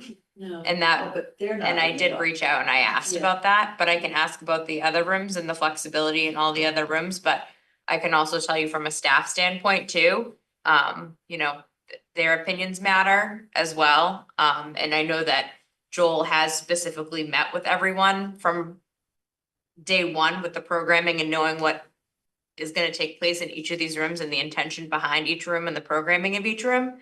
So I would hope that that design reflects flexible spaces. And, they are professionals that have built these buildings and we went in person and saw the floors and things like that. So, but we can get more specific details. And Jane, do you have anything to add? That would be very. I do, I just wanna add, I think it's important to have what all the floors are, and we'll get that into the program manual as well, so it's memorialized and we just know forever how that will be done. So I think there's no problem with that. That's gettable for sure. But some of the choices in the flooring was done deliberately for safety. So so that it maximizes the safety of the participants doing certain kinds of activities, that particularly that flex floor, right? So it softens the joints when you're, with impact and stuff like that. So we wouldn't want to necessarily make a change to make it, particularly in that space, we need to look at that just to make sure that I'm not, wrong. Play devil's advocate. Just a minute, John. Are there any specific rooms that you're concerned about the flooring on for what Well- programs? We don't even, this is just good information to have. And we need it for the programming. And if one of the rooms is just going to have flooring that's suitable for one particular activity, that cuts out a room that can be used, for example, for art or for something else. It's just a common sense question to ask and to make sure that we are getting the flexibility that we need in this building, and we don't end up with a building that we're restricted to what we can do because of how the building was built. And it would be interesting to hear how he has handled this in other, because Joel has done this multiple times, how he's addressing this particular issue in other, because I'm sure it's come up. Right. Just a quick question, what's Joel's last name? Bartman. He's the principal vice president. And I'm sure, so you can, I would suggest that you take back, that we just want to understand if there are limitations. And I'm sure he's considering these factors in. I think he is. They really do mean well. They've done a lot of. There's A lot no of work. I know, Jenna, there's no criticism. It's just information about the building that we have asked for repeatedly since the spring. And in August, and have not received. Yeah, and it's interesting because I didn't know Well, this I at all, didn't know- so that's. I was going through So- a permanent building committee, not Jane, why, don't know I didn't know why this piece. I would go So- through. So, Jenna. So so we'll Dan get the Meredith- information, Yeah. we'll reach out to Joel tomorrow about all the rooms and their flexibility and the flooring. I don't know if he's gonna know the exact brand of flooring because you have to send it out in the bid and then it could be, Yeah, I believe, I'm looking for the bid documents right now, actually. Um, But my understanding, Madam Chair, with your Rosemary, are you permission, clapping or did you mean to hand raise? The requirements for the flooring are written in the bid documents, not necessarily the brand, right? So it's the requirements so that the, whatever goes in is established. And I think we had some broad strokes before when we went to their offices, because they put, a room this big full of products to look at. And then they'll narrow that down and we'll have a little bit more choice they can make. John? Well, That- to it would put be- it the other way, wouldn't what the room's gonna be used for determine the type of flooring they wanna put in it? Yeah. Rather than the flooring to use the room for something. I don't understand what you're Well, we don't have the specifics on how each room will be used. Well, maybe it'll be easier once we have Jenna, specifics, what Jenna, rooms are we gonna be used don't for. have specifics on that. No, we don't, you may, we don't. You may, but Marilyn? yeah. At the meeting, for example, when we were I was saying to everyone, this is the biggest room we've got, and this is really tight with 20 to 25 people. And the answer was that we've got the gym, but this was when Rec was saying, but we need the gym, which is all fine anymore. But what you offered was, we've always got the multi-purpose room, and I said, is the flooring cushioned? And is it? No, Yeah. but you can still use the multi-purpose room for Zumba, you know. For Yes, dancing? you For could, if dancing? you really needed to, you could. No, but but why you- should we? We're but supposed to add- build that to But we size. won't, but we One could. person at a time, please. So, and I John? said the 25 people in the gym, if you have over 25 people in the gym, we could go to the gym. But also, there's limitations with each of these classes and how many I people understand, but the instructors can actually take. 25 is too tight in So- this room, and this is the size of our biggest room, other than the gym. Right. Well, People The- are and square punching each footage of other the in the kitchen. eyes, they're dancing in the kitchen. yeah, but the they're desk, thinking the that it desk could be space more than- counts, it's not like an open space that you would have at It's at the new extremely center. tight, it's not pleasant. It could be more than one session that they could offer to then. Well, they could do that here Yeah, too, John, within you its had- budget. I just want to remind everybody, we've talked about it a lot. Chris, who was here before us, of course, preached it the most. Everything's gonna change once this building opens. We, as recalc, not recal, we visited 16, 17 different centers and talked to people. And that was one of the things that we heard so many times. Once it got opened, 3 months later, 4 months later, everything was different. So we've got to remember that when we keep, I don't know, use the word nitpicking, but when we keep fine-tuning everything, it's not necessary, I don't think. Okay, I'm going to, you've heard what we had to say. Sure, yeah, we'll get that And I'd like information. to move on to. Oh, the- Rosemary has her hand raised, sorry. Oh, Rosemary, sorry. I'm listening to you talking about flooring, which is a very important decision. The room you're presently in is where we do Zumba twice a week. And that flooring is the worst for our knees and legs. Flooring and anything else that you don't want to spend money on 10 years down the road better be done correctly right from the beginning. And it's not, the room that has the flooring for Zumba isn't going to be used 7/24. So it can be open for other groups. I think one of the things too, though, like Marilyn and Nancy both have Joel had promised that information and it has not been received. So that's, you could just Yep, we'll follow up find out tomorrow. for that one thing for all. Because it's been repeatedly requested. Okay, operations update with Jenna. Yep, so the programming update, we had a council on aging recreation committee joint meeting in December. And we have also received feedback from the council. Thank you for all your feedback on the draft membership packet and the fitness packet. We were able to meet and go over the draft membership packet, get back comments. Also to comment back on the gym, we sent a little memo out as a group. And that's pretty much it. We're gonna meet again to go over the fitness packet and answer questions from the council on aging from the fitness packet. And then in a couple of weeks, we'll move on to the operations and the budgeting. So you use the spreadsheet format that we requested. Yep, And you yep, I made the addressed all spreadsheet those- for you guys, all yep, those issues, yeah. yep, And that was something that you sent out to all of us. yes, yep. Jen, could you highlight, were there things that were suggested that staff felt were inappropriate or With the draft membership packet, I don't think so. Do you guys couldn't recall make anything?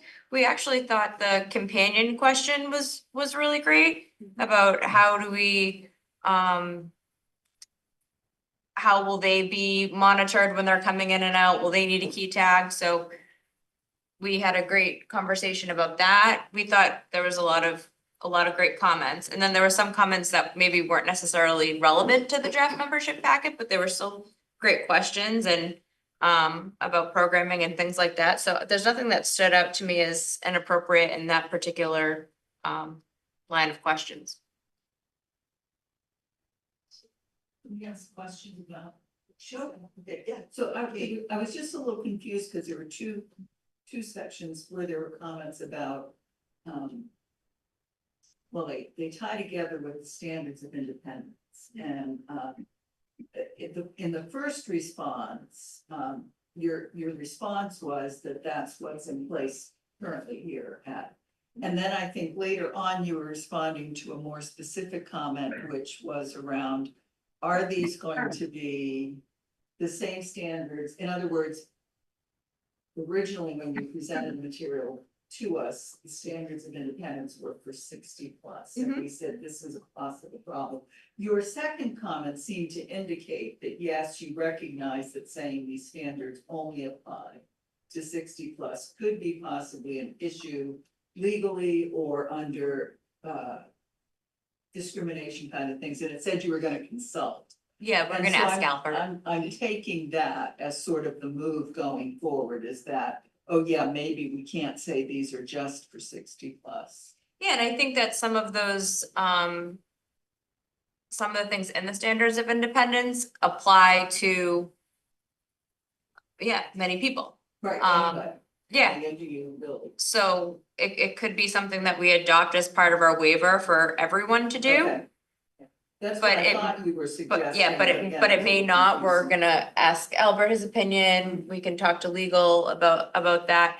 But the standards of independence was something that was adopted by specifically the Council on Aging For this and the building. town manager, yeah, for this For building. this Mhm. building. Right, okay.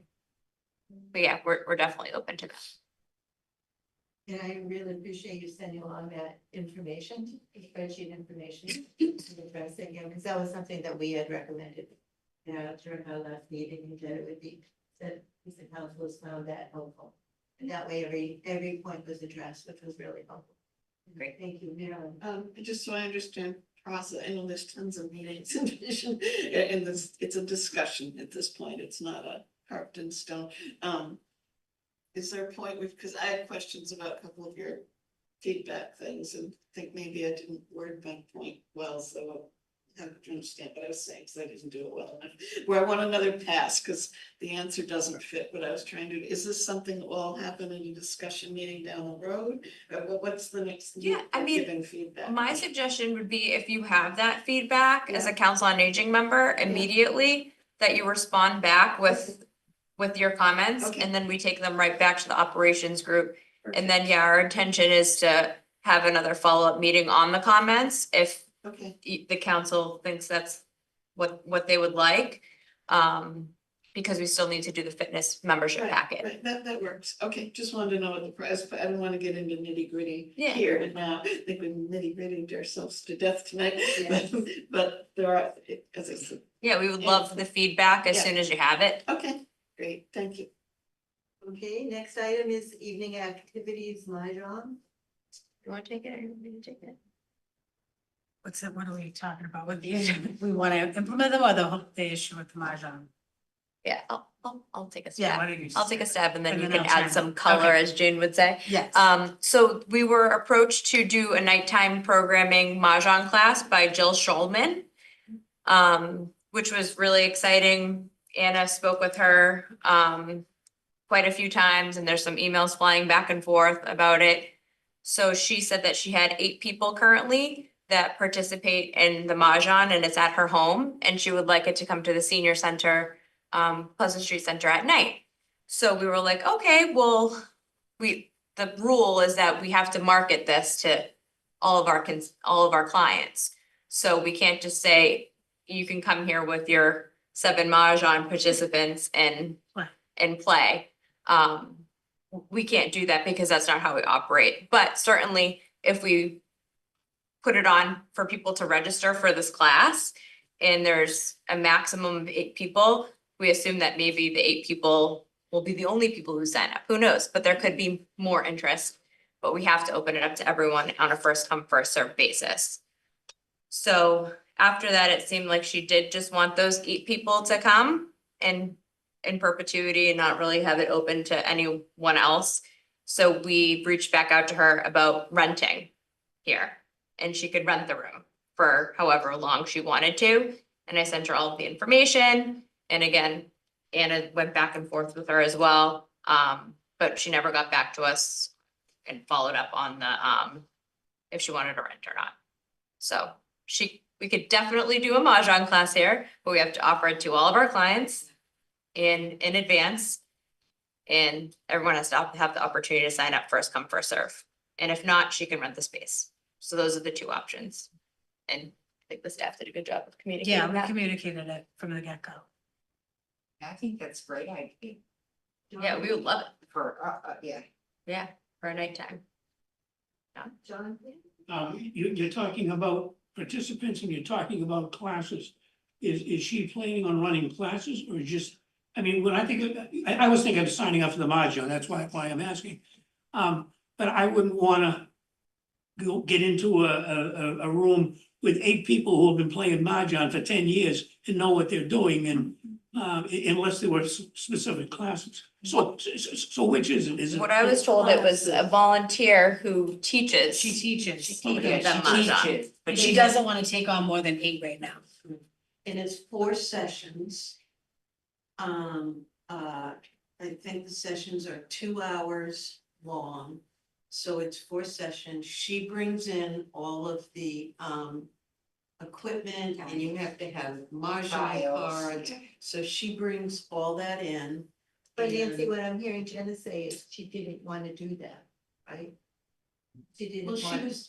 She had a group. Yeah, she had a group of people that she just wanted to come, and that would be the only 8 Is that she could willing participate. to offer it at the senior center as an opportunity for us to No. join? She'd have to get another teacher, you mean? You did hear directly back from her to say that in I- February she would not. That's what I was under the impression of, yes. Yeah, and we gave her the option to rent too, if she, Just wanted the Wasn't- space, yeah. because she didn't want people in her home. I've got to confess, over Christmas, I was trying to play Mahjong with my grandchildren, and my 7-year-old, and my 9-year-old could beat the heck out of me. There's a learning curve. I need lessons, I don't need a It's class. very learning popular. curve. yeah, so we're So completely is there open to her. another, is there another I was person, gonna that- just say that.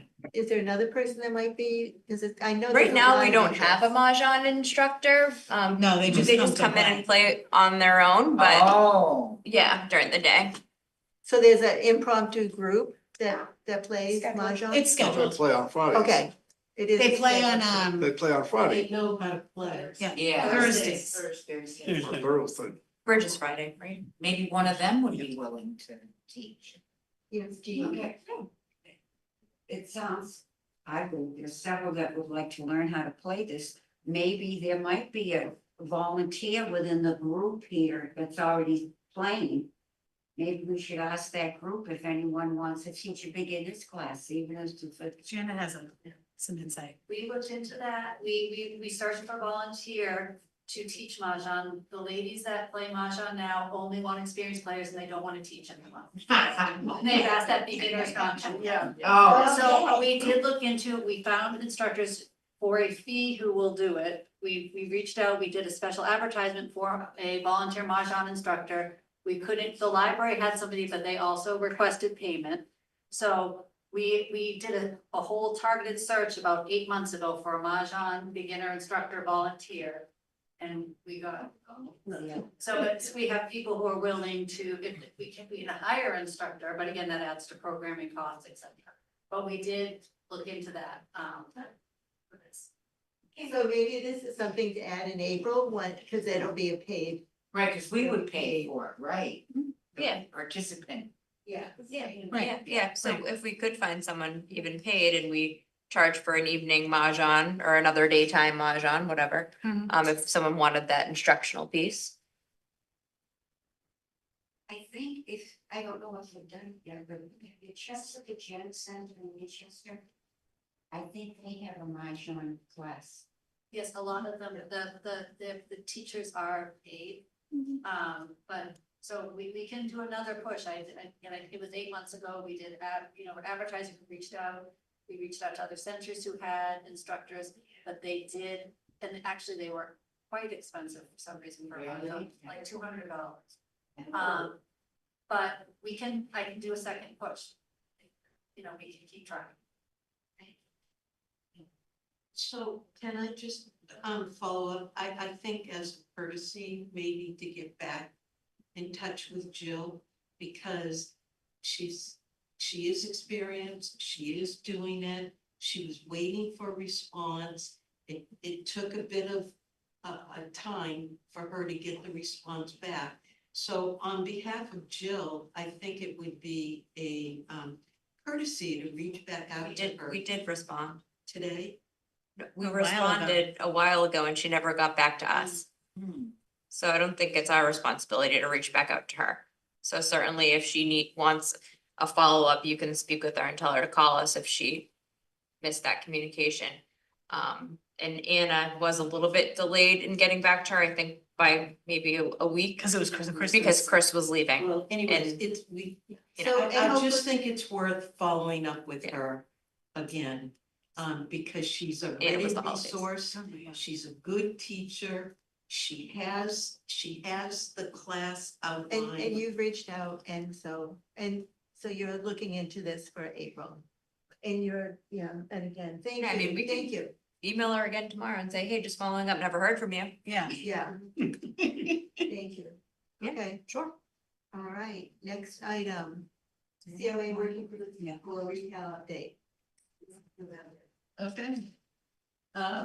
So the working group has met several times since it was formed.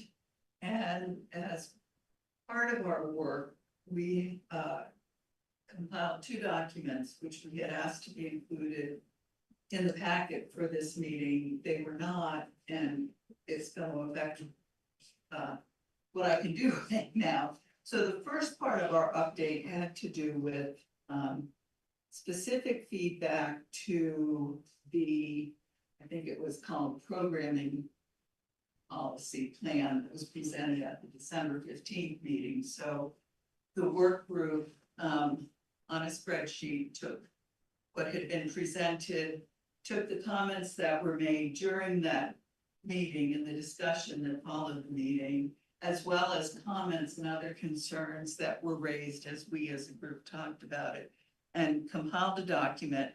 It's quite a large document. How many pages?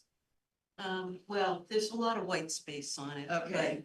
But It's a little too long to go through tonight. Now, we'll distribute copies to those of you who are here. Let's person. hold on for a minute, just give us, the update without. Well, I can't with this. I Well- can't update no, this our is feedback to the whole committee because there's too much. If you want, I can't give you a highlight of this because we went through the policy and we responded, just like we did with every previous presentation. And our intent was to come to the council and say, here's the feedback of what we heard from you at the meeting and further feedback that we've surfaced. If you agree with this, we'll send it on to the operations committee. So I don't know with this first document that we can really summarize it in any way. no, So this document, I didn't know this document. yes, you It did. came under when I we sent it to submitted, you. when we submitted agenda So- requests, this was submitted under a different title. Okay, I forget what the title was. But it was can I see it, cause this does not look familiar to me. So, so one of the things that, oh, okay, this one, so one of the things that I held back on, because you guys have worked very hard and I appreciate that. But so the feedback that has been submitted so far to the operations working group has been dealt with, and they are continuing to deal with it. And they're working with, they're doing the spreadsheet and they're doing, so that they Right. are getting back to us. My concern was, we were not taking into consideration what the operations group was already doing. And, well, the information that they sent last Wednesday, the spreadsheet information that Jen had sent, as well as the summary of you had two documents that you included. And the second one was updating us about, based on the feedback that you got from the Recreation Committee as well as the COA. So I wanted to hold off on this because I believed that the operations group, and especially Carrie now is a new member as well, so she's bringing in different perspective. And I wanted to hold off because I wanted to see what Carrie's contributions, as well as you were responding to everything that we were doing. So I wanted to hold off and see But based okay, on that. and I agree with you, and I did want to say that this document that we prepared, which is specifically in response to what was presented on December 15th, this was prepared before we got the comments that you made in the materials you just sent for this meeting. So this document would not reflect some of the comments you made on that. I did want to say that. None of about them. to say it. Yeah. Right, none of them, None let's of say that. Because we hadn't seen your comments. But this document is specific to that last presentation. It has nothing to do with any feedback we've given to them before, because the feedback that we've given to them before is all on previous presentations about other aspects of the planning that they've been doing. So this would have been brand new feedback to them. It's the next segment of the spreadsheet, Right. you're building, it's just, right. Could you then take the information that the operations group is sending out and update this document before we look at this? I don't really. Well, could I put your request on hold for 1 minute, because now I wanna see how you're gonna proceed with our second. Because then we also sent a second document that we asked to be included, and I think that's the one that you think should be more reflective of the fact that Carrie's new and that that they're working on it and everything. So let me say to the council, so the working group, as we've worked on specific feedback to specific pieces that we have received, has also surfaced some concerns that we have that are not tied to any specific document that we've received so far, but that are more general concerns about the process that are going on. And we prepared a document that articulates 4 concerns that we had, and also a proposed action for addressing those 4 concerns. And our intent was, again, that you would receive this document in your packet and have a chance to review it, and that we would have a chance to discuss it tonight. And if the council agreed with these 4 concerns, we would then have the council's approval that yes, in addition to everything else you've said, we agree with these other 4 sort of overarching concerns. And my intent right now is to pass out to people here a copy of that document and go through it. As chair, I would like you to not pass that out. I did review it. I feel that it is, not reflective of the collaborative spirit that we have as a council on aging. I think that it's, the tone of it is not what I want representing us as a COA. I think that, I mean, you can pass it out and people can see, but the tone of it, I'm very concerned if it gets out into the public, because if it's passed out, we do have to post it online. And I think that the tone is very adversarial and combative, and it's not what I want to represent as the Council on Aging Chair. I think that I can understand the concerns, I can understand you put a lot of work into it, but the tone of it is, and I'll tell you, I put it in generative AI 2 different ways, and I said, what is the tone of this? And can you improve it? And the improvement was far greater. I'm worried about the tone, and I'm worried because I've been talking to the people in the community, and there's, we heard very clearly, and people can disagree with me. We heard very clearly at the Recreation Committee, that the joint meeting, that they're very concerned, and I've had people say, in the younger people in the community say they're very concerned it's just going to be a senior center. So how do we resolve these issues in a collaborative manner? And I took it upon myself as the chair to make the determination that this did not support our willingness to collaborate with town staff, with the PBC, with other people. And I made the decision that if you want to, and I couldn't talk about it with you because that would have been an open meeting law violation. But if you could look back again and change the, some of the adversarial statements in it, I think that it would be a better reflection of what we're doing as a COA.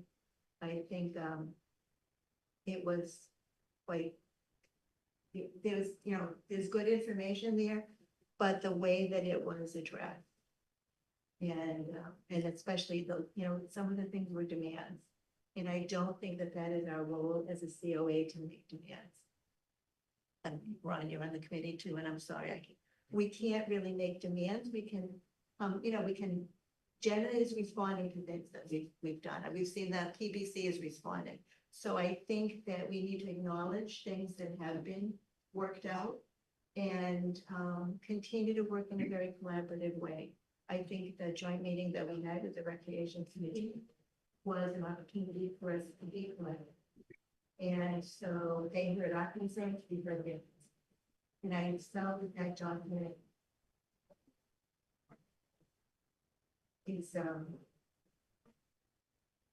was not a reflection of the type of perspective that we want to project to the community. I was very concerned about, once I really read it and digested it, I'm like, this does not reflect well on our stance as representing the 60+ community. I think that, the points can be made, but in a more collaborative way. Did I ask who's on the working group? Or and Ron. Who were the five? We approved it last month's meeting. Oh, I know, but I don't. They worked really hard. And I absolutely, acknowledge that it was a hard, they spent a lot of time on it. But I was very concerned about it being posted, and being something that we would discuss.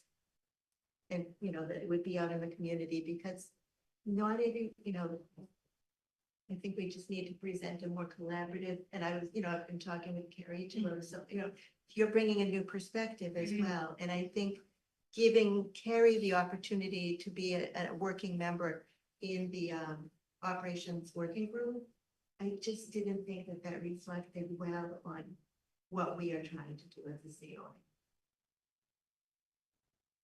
And I understand, that is, I can understand you probably have a million things to say back to me, but I made a decision as the chair that I honestly didn't want it out in public.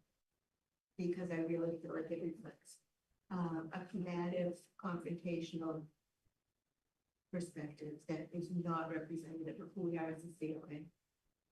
Marilyn. It's almost ironic because I think what we're seeking is to create a collaborative environment that we're not feeling. And that's why we're upset. Okay, and that's, yes, but I think, yes, but that did not speak So it didn't come through in collaboration. this. But it did not speak collaboration, and I know that, I understand that there are times that you don't feel heard, but I think that we're seeing the operations group is responding to things that we're talking about during our COA meetings. I mean, that spreadsheet was absolutely an example of something that we requested, and every single point was addressed. So I think that I just want us to be, the community to see us as working collaboratively. We all want an amazing retail community center. And that document doesn't reflect that is where, that's our frame of reference. It's so. So it's wording, not necessarily what we want to accomplish. It's the way it's wording, described. the tone. But also, isn't it the role of the chair if there are, so this was a working group, that worked very hard to put this together. And that your comments on it would have been a great discussion for the entire board to take part in. So my concern would be that what's been done is we've put together our thoughts and provided some direction. And that would have been a very good comment, and the working group could have gone back and edited or done it, but I, you know, it's part of the whole Right, working. and I admit it, I made a decision because I didn't even want that to be, I mean, if we can discuss it, but I didn't want that out in the community because there's been a lot of pushback.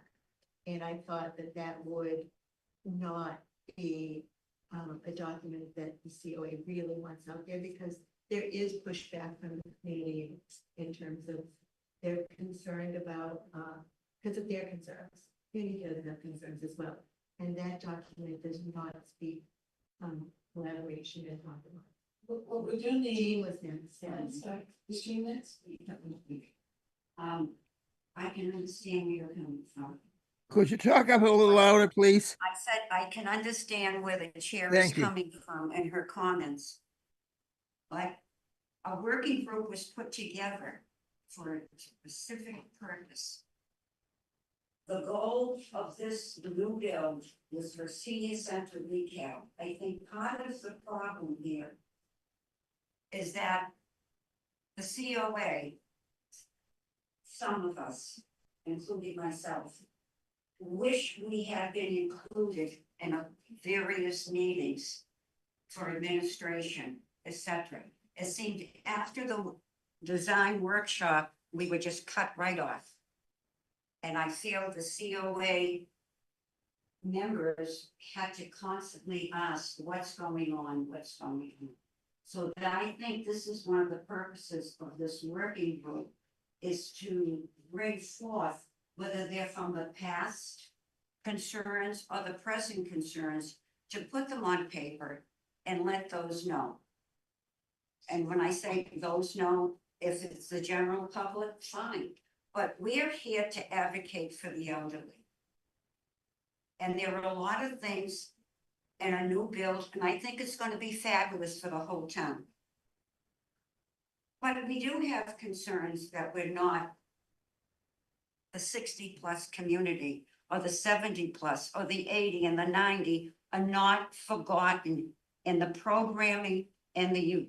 There's a lot of need in this town to recognize and respect the elderly. I'm all for athletics, I'm all for the growth of the youth.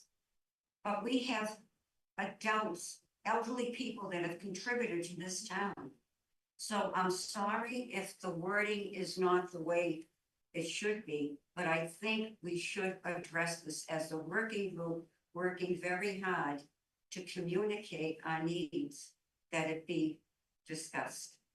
And I would just ask that you look at the document again and see how it could be presented. One of the things that I would just want to ask the working group, so we've been hearing the operations working group, and Carrie, you're new to this, and you're going to add a new perspective to this. Yeah. But the operations group has been, you know, you met with us in October and November, we had the joint meeting. And I just want to finish my thought, and then you, and then John. And you have been responsive to what we have, we've contributed, and you've listened to the feedback, and John has pointed out, as we know, things are going to change. I mean, we haven't even selected a contractor yet. And so there is time to refine these things. And so, and we know that things, once it opens up, it's going to change as well. But I think that we are hearing from the operations working group, and correct me if I'm wrong, are you listening to us? I didn't shut my mouth during the operation meeting. Yeah, this was her first meeting. Yeah, she didn't shut her And so mouth. I didn't that's the stop other part speaking. too, that I wanted us to give Carrie an opportunity to participate. This was her very first meeting tonight. She is now a new member of the Operations Working Group.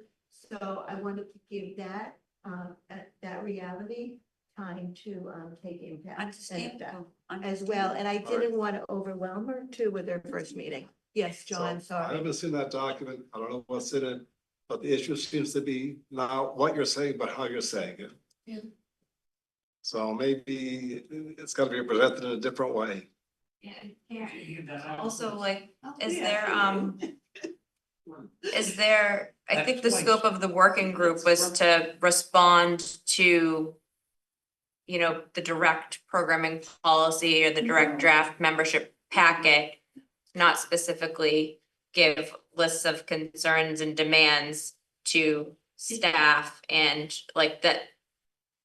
So it's actually in the minutes what the, what the mission was. If you saw the document. Because, Wait, I'm sorry, John was next. yeah, because if Sorry. it wasn't relevant to the programming and it was something a little bit different than that, I think all of us would have been a little taken aback if it didn't have to do, but I think that document, the programming one that you came up with, that seems to be maybe less adversarial and specific to kind of what we went over.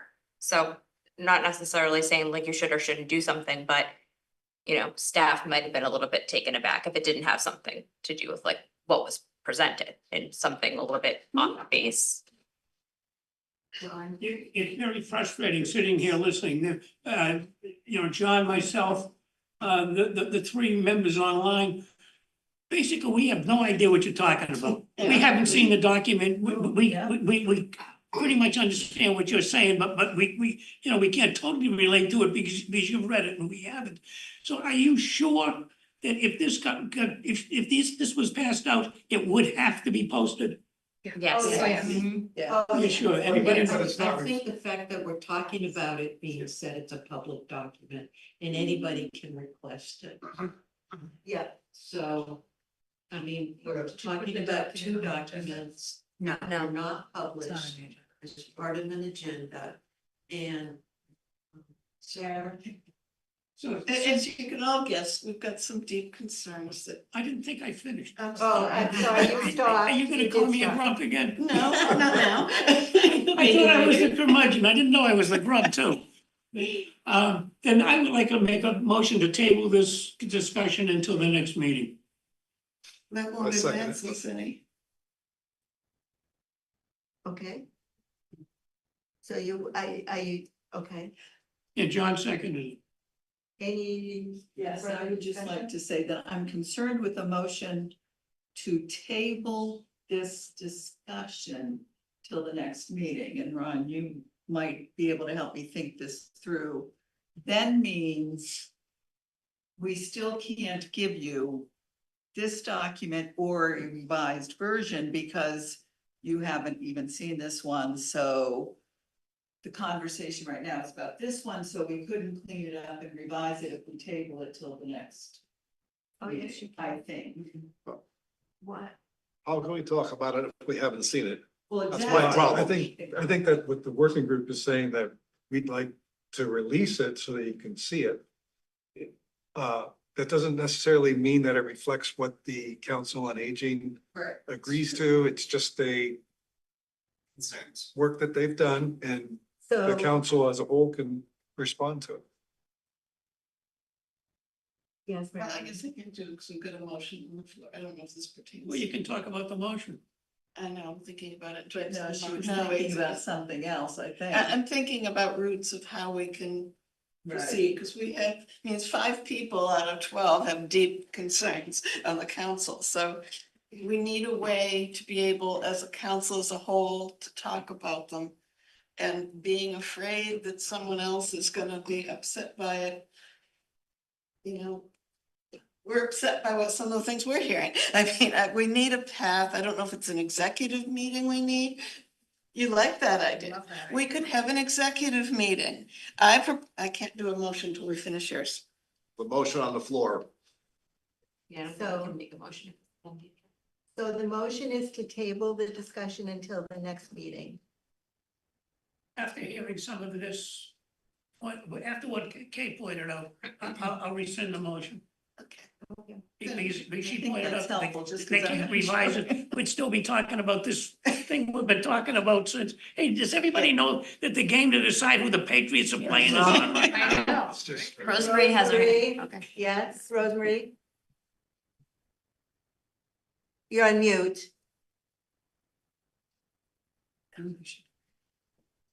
Rose, you're still on Still mute. there, hear you. Maybe. Rose, you there? Yeah, go ahead. Yes, I'm here. Can you hear me? Now we Now can. we can. All right, I just want to throw out a thought for future meetings coming from the Pleasant Street Center. The volume generated from your group to us out here is very poor.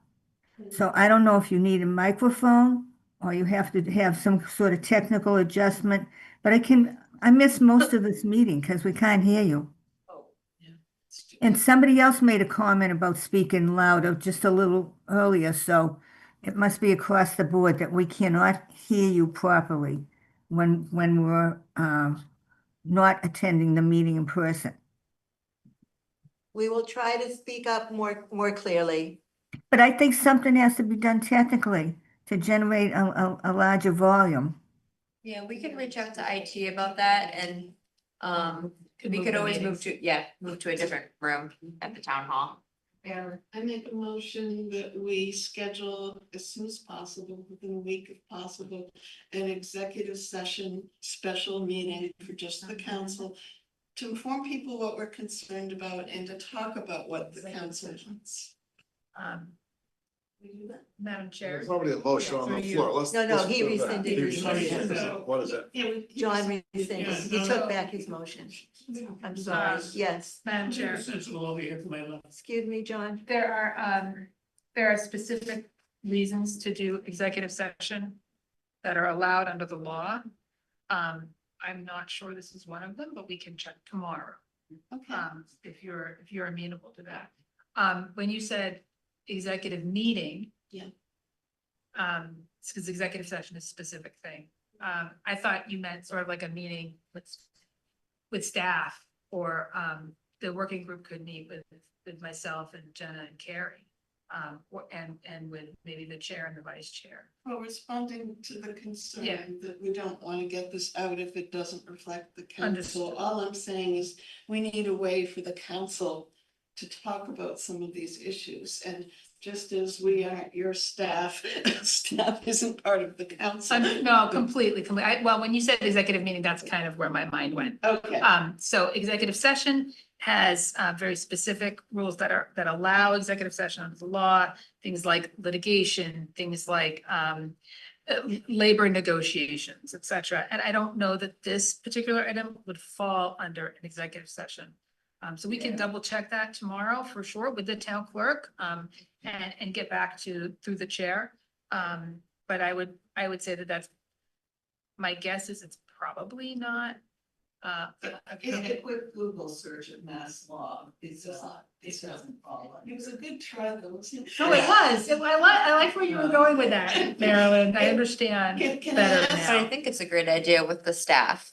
With someone in the I working just, group. and the I don't, staff. I'm not privy to the detail, but I would certainly be amenable to sitting down with the working group and seeing if we can have a discussion that helps allay some of these concerns as we're in this transition.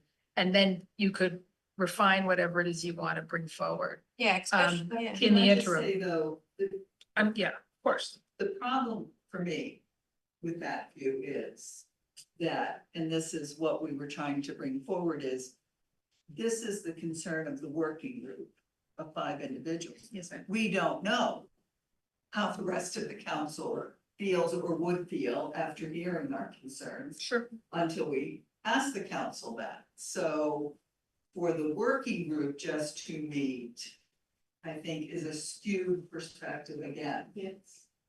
And so I don't know Yeah, that that's the best way out of this. I think we're just looking for affirmation from the council that we're on the right track. And if we're not, then the council needs to let us know. The council as a body. I mean, is it too difficult for a working group to exist outside of the committee? Cause usually that's why, usually working groups are made up of staff. No, I'm gonna like point of order here. This is not okay. And you're right. This is not gonna, and that's not gonna pass the executive session, limitations. Sometimes committees have to discuss, difficult things. And, you know, the working group has gotten some feedback, but the Council on Aging created a working group. Karen, just so The you know, committee I has a did, working group. Karen, just so you know, I didn't call on you, you know. I for did say point order. of order. Yeah, You I did, but I you think we're do- getting off track here. But Karen, you do know that you still need to be called on. Not for a point of order, Madam Chair. You do. Yes, Kate. So I did just want to say to Jenna Point, in the minutes, it says. Recal Working Group was formally recognized, purpose, consolidate COA feedback for Recal. Codify questions and concerns, report back to the full council. Recal is a lot larger than just the operational documents that have been presented, and that's how we have understood our charge. Sure. Everything related to Recal. Secondly, and I understand your concern, Aaron, about tone and your perspective and pushback from the community. But it would be my view that that is why the Council on Aging exists, which is to push back regarding the needs of the 60+ community, which have been documented to be underserved at this moment. And so, yes, we do so recognizing that there are multiple viewpoints in the community and there's gonna be pushback. But I feel like as council, the place we should stand is being the ones that are pushing back about what should happen for the 60+. Yeah, I'm looking at the mission that we approved too, and, you know, it says coordinate communication with staff and the PDC and the public, so coordinate. It's organized feedback, focus on universal design, track. Which set the minutes you gave me, yeah. The December 8th minutes, the December 8th minutes. And this was taken from, it's number 8 on page 2. COA members used in, she voted to form a regional working group. And so, Because I'm looking at the minutes that are dated, let me make sure I'm looking at minutes from November 19th. well, and then we have to look at the minutes, because that was not an official vote back then. We're looking at the minutes on. Oh, okay, so you're saying that December was the 8th. vote, okay. December 8th is when we voted, and so. Gotcha. So, and that's AI generated too, so we didn't have to go back to the narrative, to the I did go actual. back and listen to to the December 8th minutes, and that is exactly what was said. Was, and in fact, Kate, you had handed a piece of paper to whoever read the motion. And so with what you had written out in the motion. So its purpose is to track Recal design / operation details, organize feedback, focus on universal design and human use matters, and coordinate communication with staff and the PBC and the public. So that is exactly what was in the minute, in the meeting from December 8th. So, This is that's page, the bottom of page 2. Number 8. I do apologize to those of you who were really in the dark. I'm very sorry about that. And I did make a decision. And I probably should have talked with Ibria beforehand to make sure that that is something that I can do. Legal, you know, that is the purview of the chair, but I will, based especially on this mission that we approved in the December 8th. I understand that there are concerns, but I felt like some of them we were addressed even since this document was written, because then you sent us out an email. And so, I mean, you're working with us, and this was not, Jane, do you have any suggestions on where we go from here? Madam Chair, what I'm hearing is that you have a discomfort level with the document that's been presented to you to be placed on the agenda. So you could make a request that the working group revise the document, which I think you did. And for tone is what I heard you said. So if the working group would like to make that revision and resubmit it, it's the chair determines what goes on agendas. And if the working group chooses not to do that, then you can decide at some point whether or not you want to put it on the agenda. But it seems like a small ask. Yeah. You're not asking for a content change, is that No. correct? No. Madam Chair? Well, except I'm confused now. Because if you're going to read what it says in the minute as the mission, as the working group is supposed to specifically focus on, specifically and only on design and operation details, then I could see that by your own concerns, that these will not be specific to. Well, so that's gonna be specific to what you want permission that you have. But part of what I said in introducing this is, as we've looked at the specifics of what we have, there are concerns that are not specific to those that have concerns that are broader about the whole process that we're engaged in right now. So if we're specifically formed to focus on design and operation details as they're presented to us, then that makes this document, in a sense, moot. I mean, the other members may disagree with my perspective. I'm trying to get. I would just ask you to revise it in light of the tone and then in light of what your mission is. And that was approved unanimously at the December 8th meeting.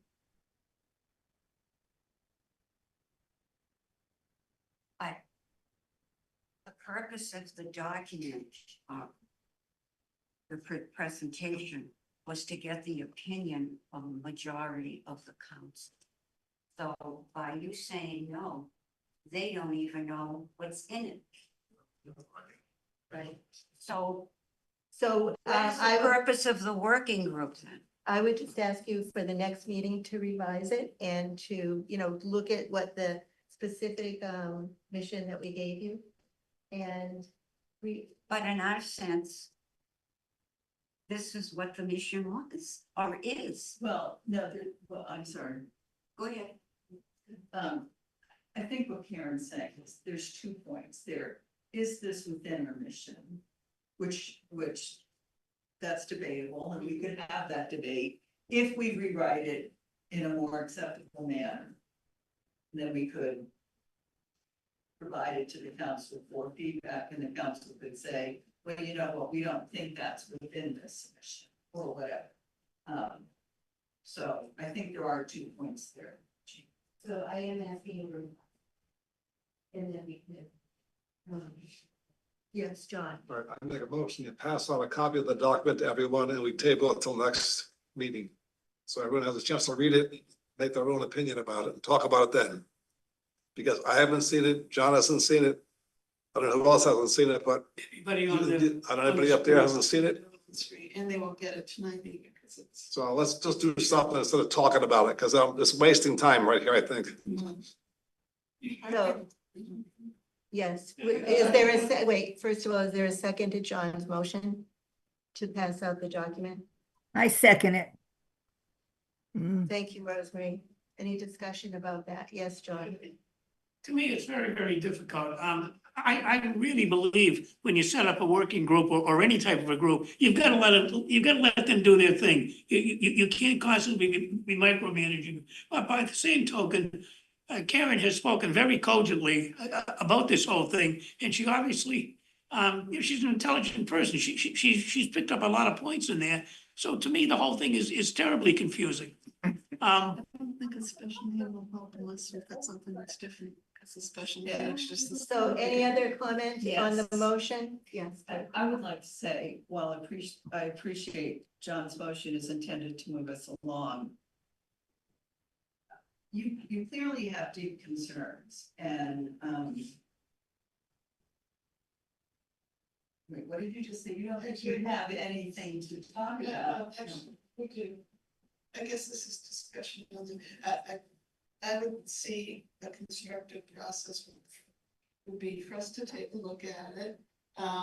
Taking your concerns are as valid as ours. We've all got strong opinions on this.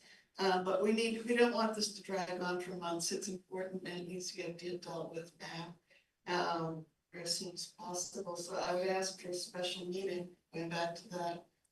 I don't think I need a motion for that. I think I just need to ask. So we need to discuss the motion that's on the floor, which is. All right, so I would say connecting to the motion, don't hand it out now, because it will just enrage people and not be what we then want to discuss in special meeting. And I think implicit in what Aaron was saying is, we'll revisit this. Is this? Yes. Okay, but we do, so, right, we do need to vote for Yes. John's, but I think what we're trying to say is that as two of the working group, we're willing to go back, take a look at rewriting this. Yeah. But because we really feel that there's an urgency in looking at this and deciding whether or not it expresses the concern of the Council on Aging, we would like to have a special meeting, which we can deal with after we vote on John's motion. Any other discussion about the motion that's on the floor, which is to pass out the documentation and the two documents and discuss them at the next meeting? Any further discussion? Okay, I will take a roll call vote, starting with John. I'll start with you. You made the motion. I agree, I'll pass it, whatever. So you want to pass, Yeah. so the vote to approve the motion is to pass out, the documents. Okay, John, Rosemary, I agree you should pass out the documents. okay, Karen Panett, No, Joan Coco, Yes, John Parsons, No, Marilyn Shapley, No. Nancy too. Oh my goodness. Nancy Zimblak, Yeah, yes. Jean Prado, I'm saying no. Did someone keep track? yes, Karen Janowski, no. So it's the 4 in favor, 5 against. The motion does not pass. And we have a motion to have a special meeting within a week if possible. We'll meet as quickly as we can and see what we can do, understanding what your concerns are. So a special COA meeting? Which we point the hand up, but. Okay, so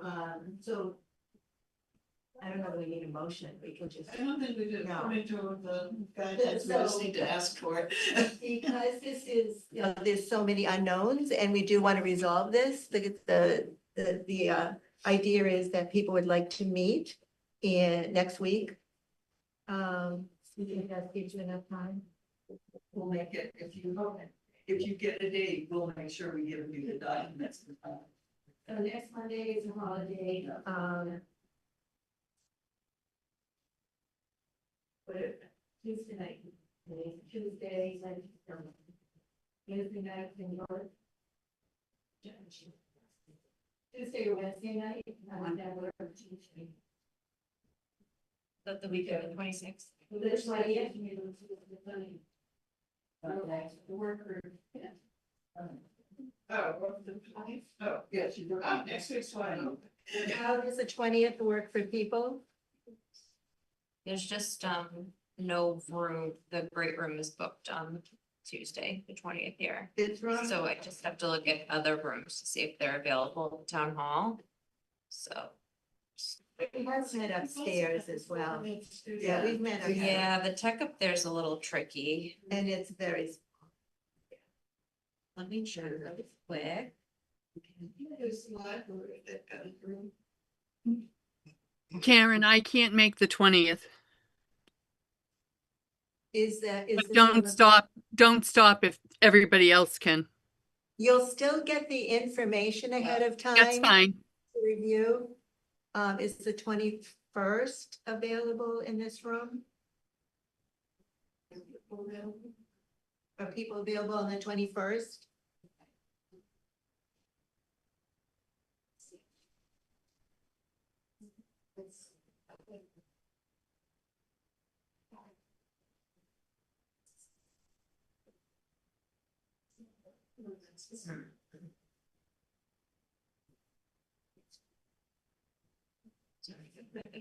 Go back in, so sorry.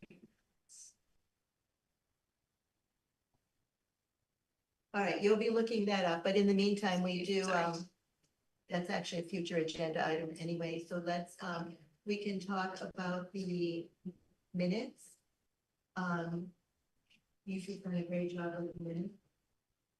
And so I hope everyone has had a chance to review them. So we need a motion for approving the November 19th minutes. So moved. Second. We need a roll call vote. Rosemarie, do you approve the November 19th minutes? Yes. Karen Panett, Yes. Joan Coco, Yes. John Szynski, Yes. John Parsons. Yes. Marilyn, Yes. Nancy, Yes. Jean, Yes. Karen, passes unanimously. We have the minutes on December 8th. So I move to approve the minutes. Yeah, I didn't even say that, so you have to, let me at least say that. Okay, December 8th. So now, motion to approve the minutes on December 8th. So moved. You have, okay, I have a correction.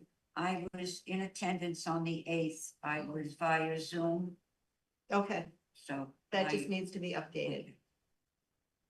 Okay, thank you, Jean. Any other corrections or? Yeah, John Parsons' name is spelt wrong. What? And he didn't. Oh, you didn't catch it. For Sonny. Well, my wife was Italian.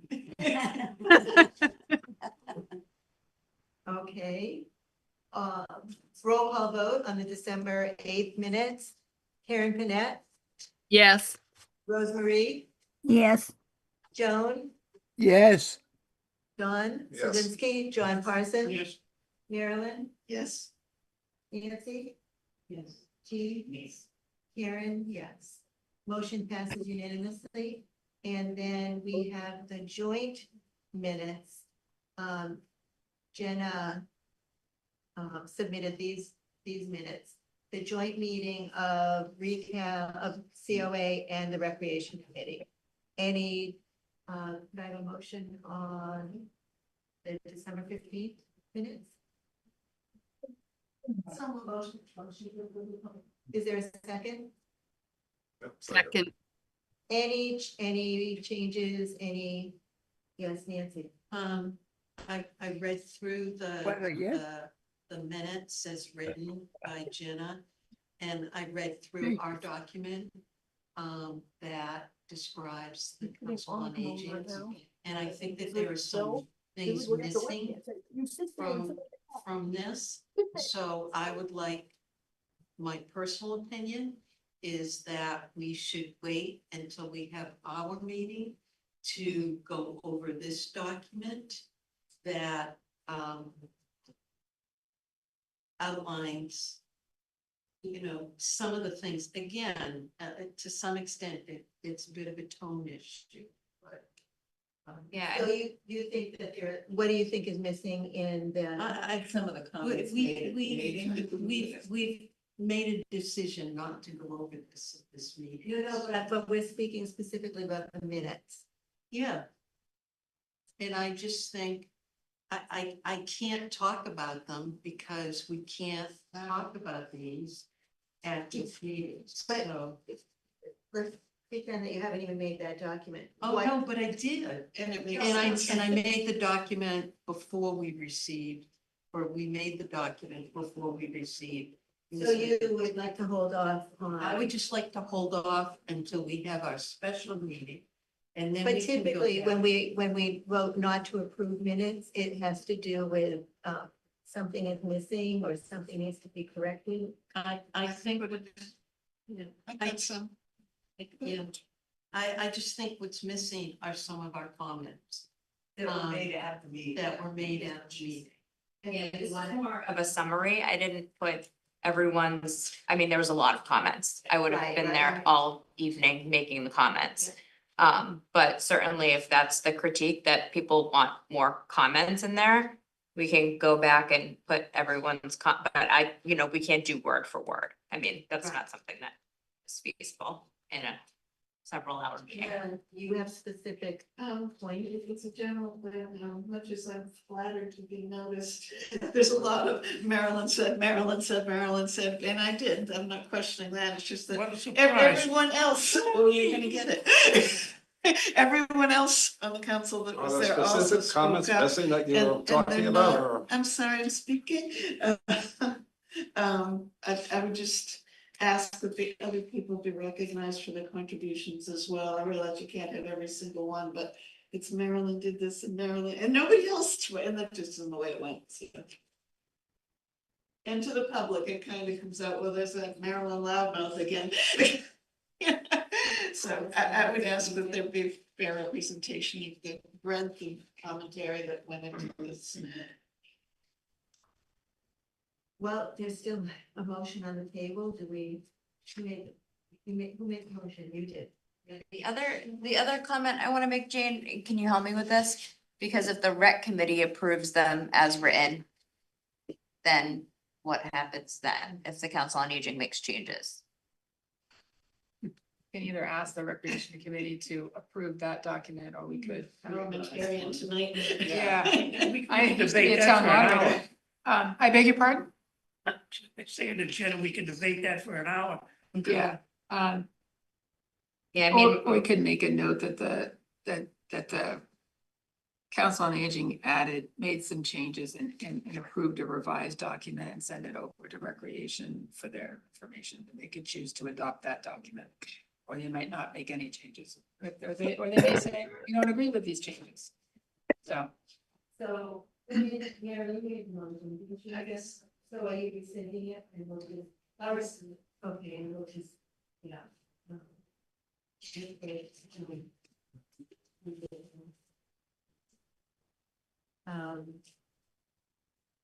So a meeting next week, and maybe that will help us in terms of this, yeah, okay.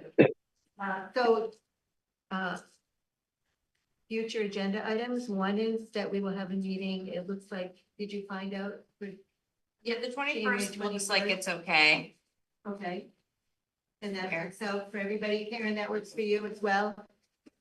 Okay, so is it 6 o'clock, any other, so the next week's meeting will specifically address the recall, the Council on Aging Working Group.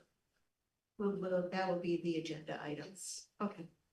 And you'll have, made some revisions and we'll hand out those documents ahead of time so people can review them.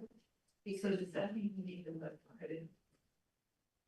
Well, it's Wednesday, so no, we need them by Monday. It's a holiday. Oh, yeah. yeah, we have to. We're gonna get copies Thursday. before. You have to post it on Yes. Thursday.